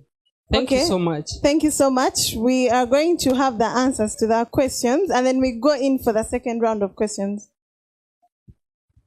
Okay, I stand up, eh? Okay. I'm going to answer Huntington. Huntington, right? Prosper. Prosper, you asked. Prosper, you want to cheat exams, eh? He wants to know. He wants to know what are the things that we tell people in rehab so that he can tell his friends when he's outside here. Anyway, there are sessions. Okay, let me give you the curriculum. So when you come to rehab, you're taken through an orientation. You're introduced to the same clients and stuff like that. Then we have timetable. Because you go to rehab to do something, to learn about yourself. So there's a spiritual session. A spiritual session is what the other gentleman will be answered. Then there's also behavior session where they teach you how to connect your actions with your thoughts and you proceed like that. So there are sessions. Then there's also sessions for lifestyle skills, soft skills. So now, for you to be able to help your friend, first of all, you need to learn to listen. Because you can't help somebody when you are not listening. So you learn to listen and pick out the key points. And if the person really, really, really needs help, all you can do is direct them to where they can get help. Because you're not a professional, and you can only tell them what they can do to help themselves. Because it's a self-diagnosed what? Disease. It's not, no one can tell you you're an addict. You have to tell yourself that it seems I'm getting out of hand, let me look for help. But if I come to you and I tell you that I have this problem, every time I go out, I find myself with the askari, I wonder why. But what do you be doing when you're out? Then you listen to me. And when you listen to me, you will have helped me to find a solution. They say a problem shared is a problem half. Yeah. All right. Now, questions are many, eh? I can see them coming. But we are also running out of time. Yeah? And you guys have exams tomorrow. Yes? What? We are not doing exams. Sure. Eh? You guys read long time ago, yeah? All right. You're addicted to what? To reading. To reading. Okay. Wonderful. So this is what we are going to do. We have taken note of all your questions, yeah? Maybe we're actually going to have more choto. Yeah? You know about the SAFE campaign, right? What SAFE campaign? S stands for sexually fortified. Addiction free. So addiction is part and parcel of this whole program. By the way, today you only saw Aruka. But we are a big team in the addiction field. Okay? We have Butabika as part of the addiction team. We have Strong Minds Uganda. We have Hope and Beyond. We have Serenity Center. We have Focus on Recovery and many other organizations. So next time when we are here, we'll be having people from different areas, okay? And we'll be able to handle this. Addiction free. Then F, financially faithful. So we are going to be financially faithful by one, not misusing our parents' money. Tuition, betting that money, using that money to take girls out, using that financially faithful. Okay? Being faithful with your money and money that is not yours. I know it's easier to take care of your money, but money that you've not worked for, you chop it badly. Then education focused.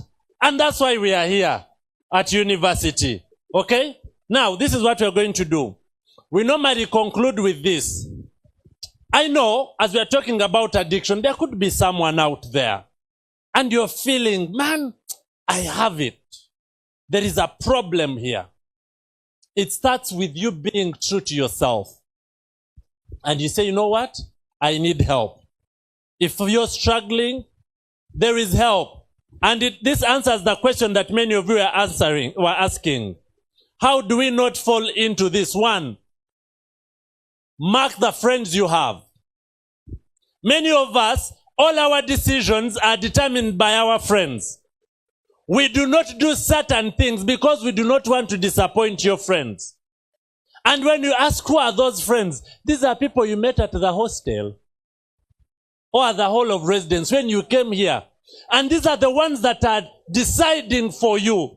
These are the ones that are influencing everything that is going to happen next in your life. You must be able to stand your ground. The people you do not want to, when I don't go with them, they will say I'm a snake. Boss, when these things come for you, Anyway.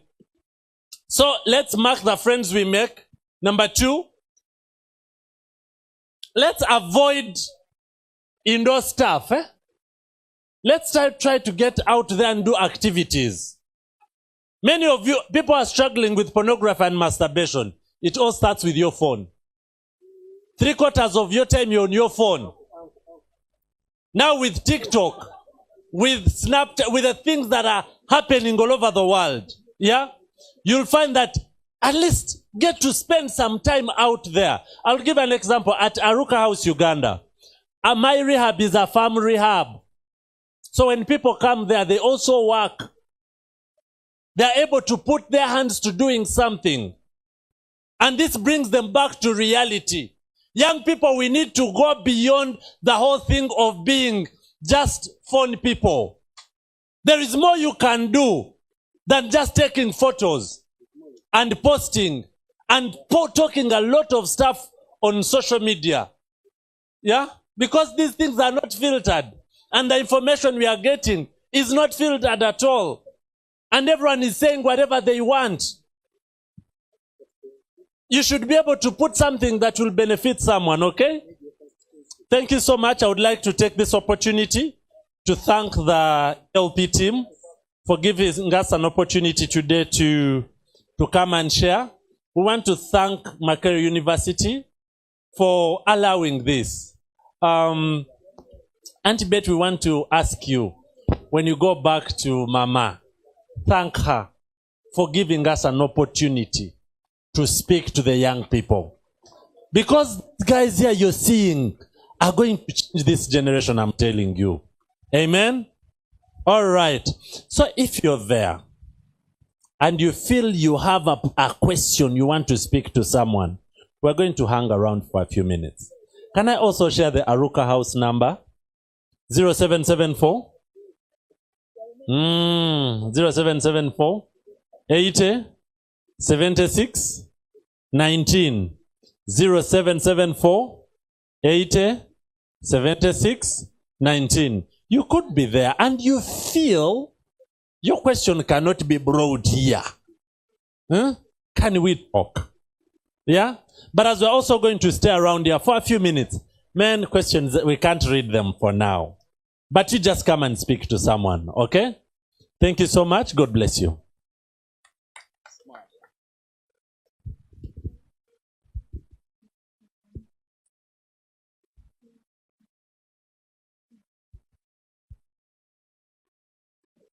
Okay, I'm going to read through all the questions, the ones which are here. The first one, to the guest speaker. Among the participants with disabilities here, some of them go through different forms of addiction. Question, among the facilitators you brought, are there no people with disabilities that you have come across and helped them to change like these ones?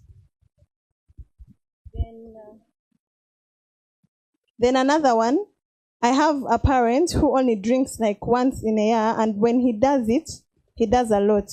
Very well that he has done it till now, almost 70 years. What's the prospective problem? What are the prospective problems, or it is a kind of addiction or not? Then another question, it says, modafinil is a tablet sold in pharmacies. It's given to people who want to focus for long. How does one know they are addicted, especially if the drug is sold in legitimate pharmacies? Everest. Then this one, sir, this is troubling my mind. I'm finding myself addicted to, I think, logistics or logistics. I don't know. And my query is it due to food, the fun in the conversation, or I don't know?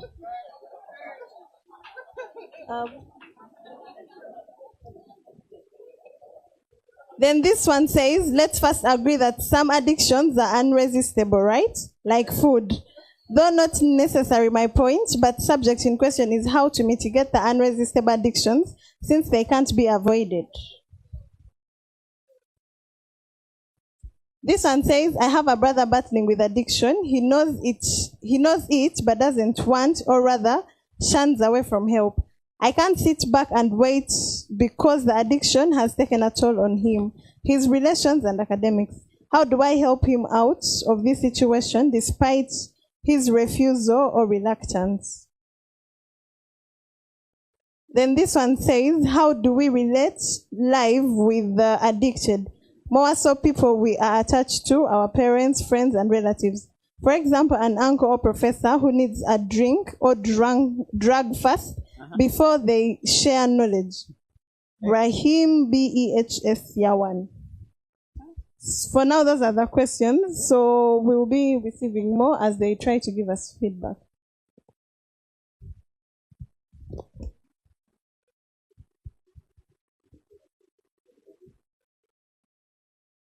Is it free?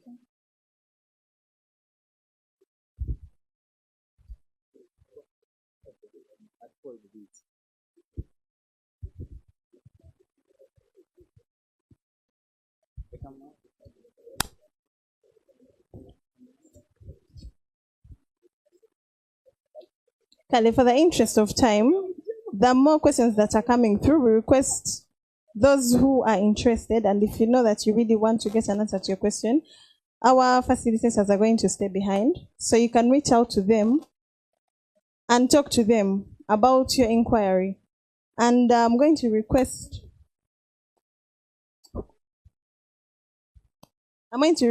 our Vice President to give a vote of thanks as we conclude. But we are just concluding for formalities. After the vote of thanks, you can please reach out to our facilitators and talk to them.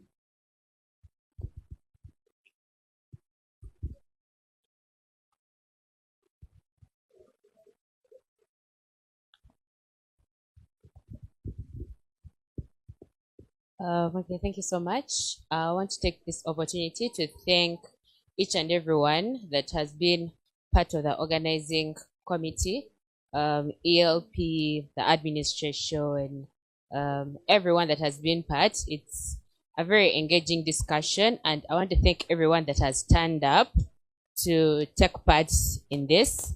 University students face a lot of challenges financially, relationships, academics, and most people turn to drugs because they feel like it's the best way to escape reality, to get relieved. But having such discussions, we are preventing more cases of addiction around campus and creating a safer space for everyone. So we are really grateful, and we hope to have more dialogues, more engagements about sensitive topics. Thank you so much.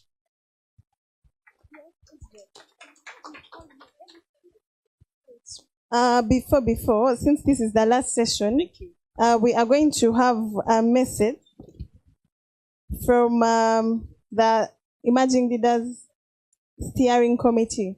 Yeah, this is the last session of the semester and our academic year. So I'm going to request Miss Julian Kanyesije to come and tell us more about ELP for those who are first-time comers. And then after that, we will proceed. As she comes, please give her a round of applause. Thank you.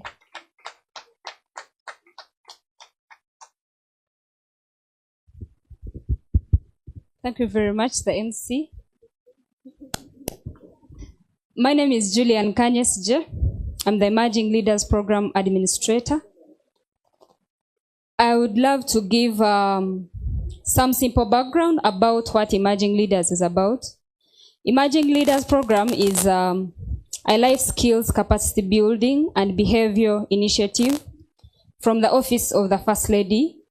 It's being implemented at Makerere and will later be integrated in other institutions of learning. The partnership is with Global Leadership Summit, Life Ministry Uganda, and Makerere University. This program is hinged on 4 pillars. That is safe, that's sexually fortified, addiction-free, financially faithful, and education-focused. This is the First Lady, she's the vision bearer because of the high trends of the moral decadence, sexual immorality, drug abuse, and high rates of corruption among young people. It is upon us as young people to either let our generation rise or fall. The elders are trying to put things together, but not until we embrace it, then it cannot be successful. Some of the activities we do is chotos, but we have extended conversations of the chotos in the safe clubs. Safe clubs are ongoing. We urge all of you all to be part because the discussions are extended further in these clubs. This is the gentleman that he will read you his number. He's the coordinator of the safe clubs for now. And we urge you all because these discussions do not stop here, but we extend them even in the clubs. He can tell you the details so that you join him and join the clubs as an extension of the Choto. Thank you very much. Yeah, good evening, everyone. I remain Kashif George Apollo. I'm currently the chairman on Safe Club. Yeah, I believe every student should join us. We're having a wonderful conversation, and I believe it will benefit you. Yeah, because the 4 pillars, honestly, at least there's something which you'll be lacking. Yeah, because sexually fortified, addiction-free, financial faithful, and education-focused. Really, you can't be having the 4 in one. But with time, we know we shall develop that. With our conversation, we shall be able to guide you through different things. We are sharing knowledge together. It's not a one-person thing. Yeah, thank you. And my number remains 077 09 1 411 3. Yeah, we will be so glad that if you join us in these conversations and we share with us anything on addiction, education, where you face the challenges, and we will be able to help you with different guidance because we have our dean and he's our patron. Yeah, thank you so much. Lastly, from the Emerging Leaders Program, we have a token of appreciation to the Aruka House that we want to present for sparing time and sharing with us.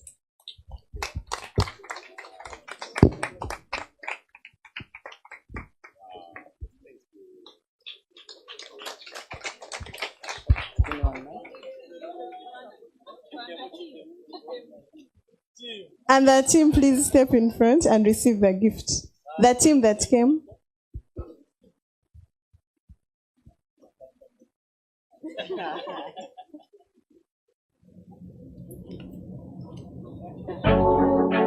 Wise get the youths are wise up now. What should I use? Right, the youths are up now. Yeah, man. On separation and born poverty, make them know I am and die. Babylon in red cry. We need more love flowing in the streets. Children smile and skin them teeth. More love flowing in the town. All communities Thank you so much. As we go in for the networking session, I have a request to all of us. Please let's engage on our media handles. That is Emerging Leaders Program on X, Safe Clubs on X, even on TikTok.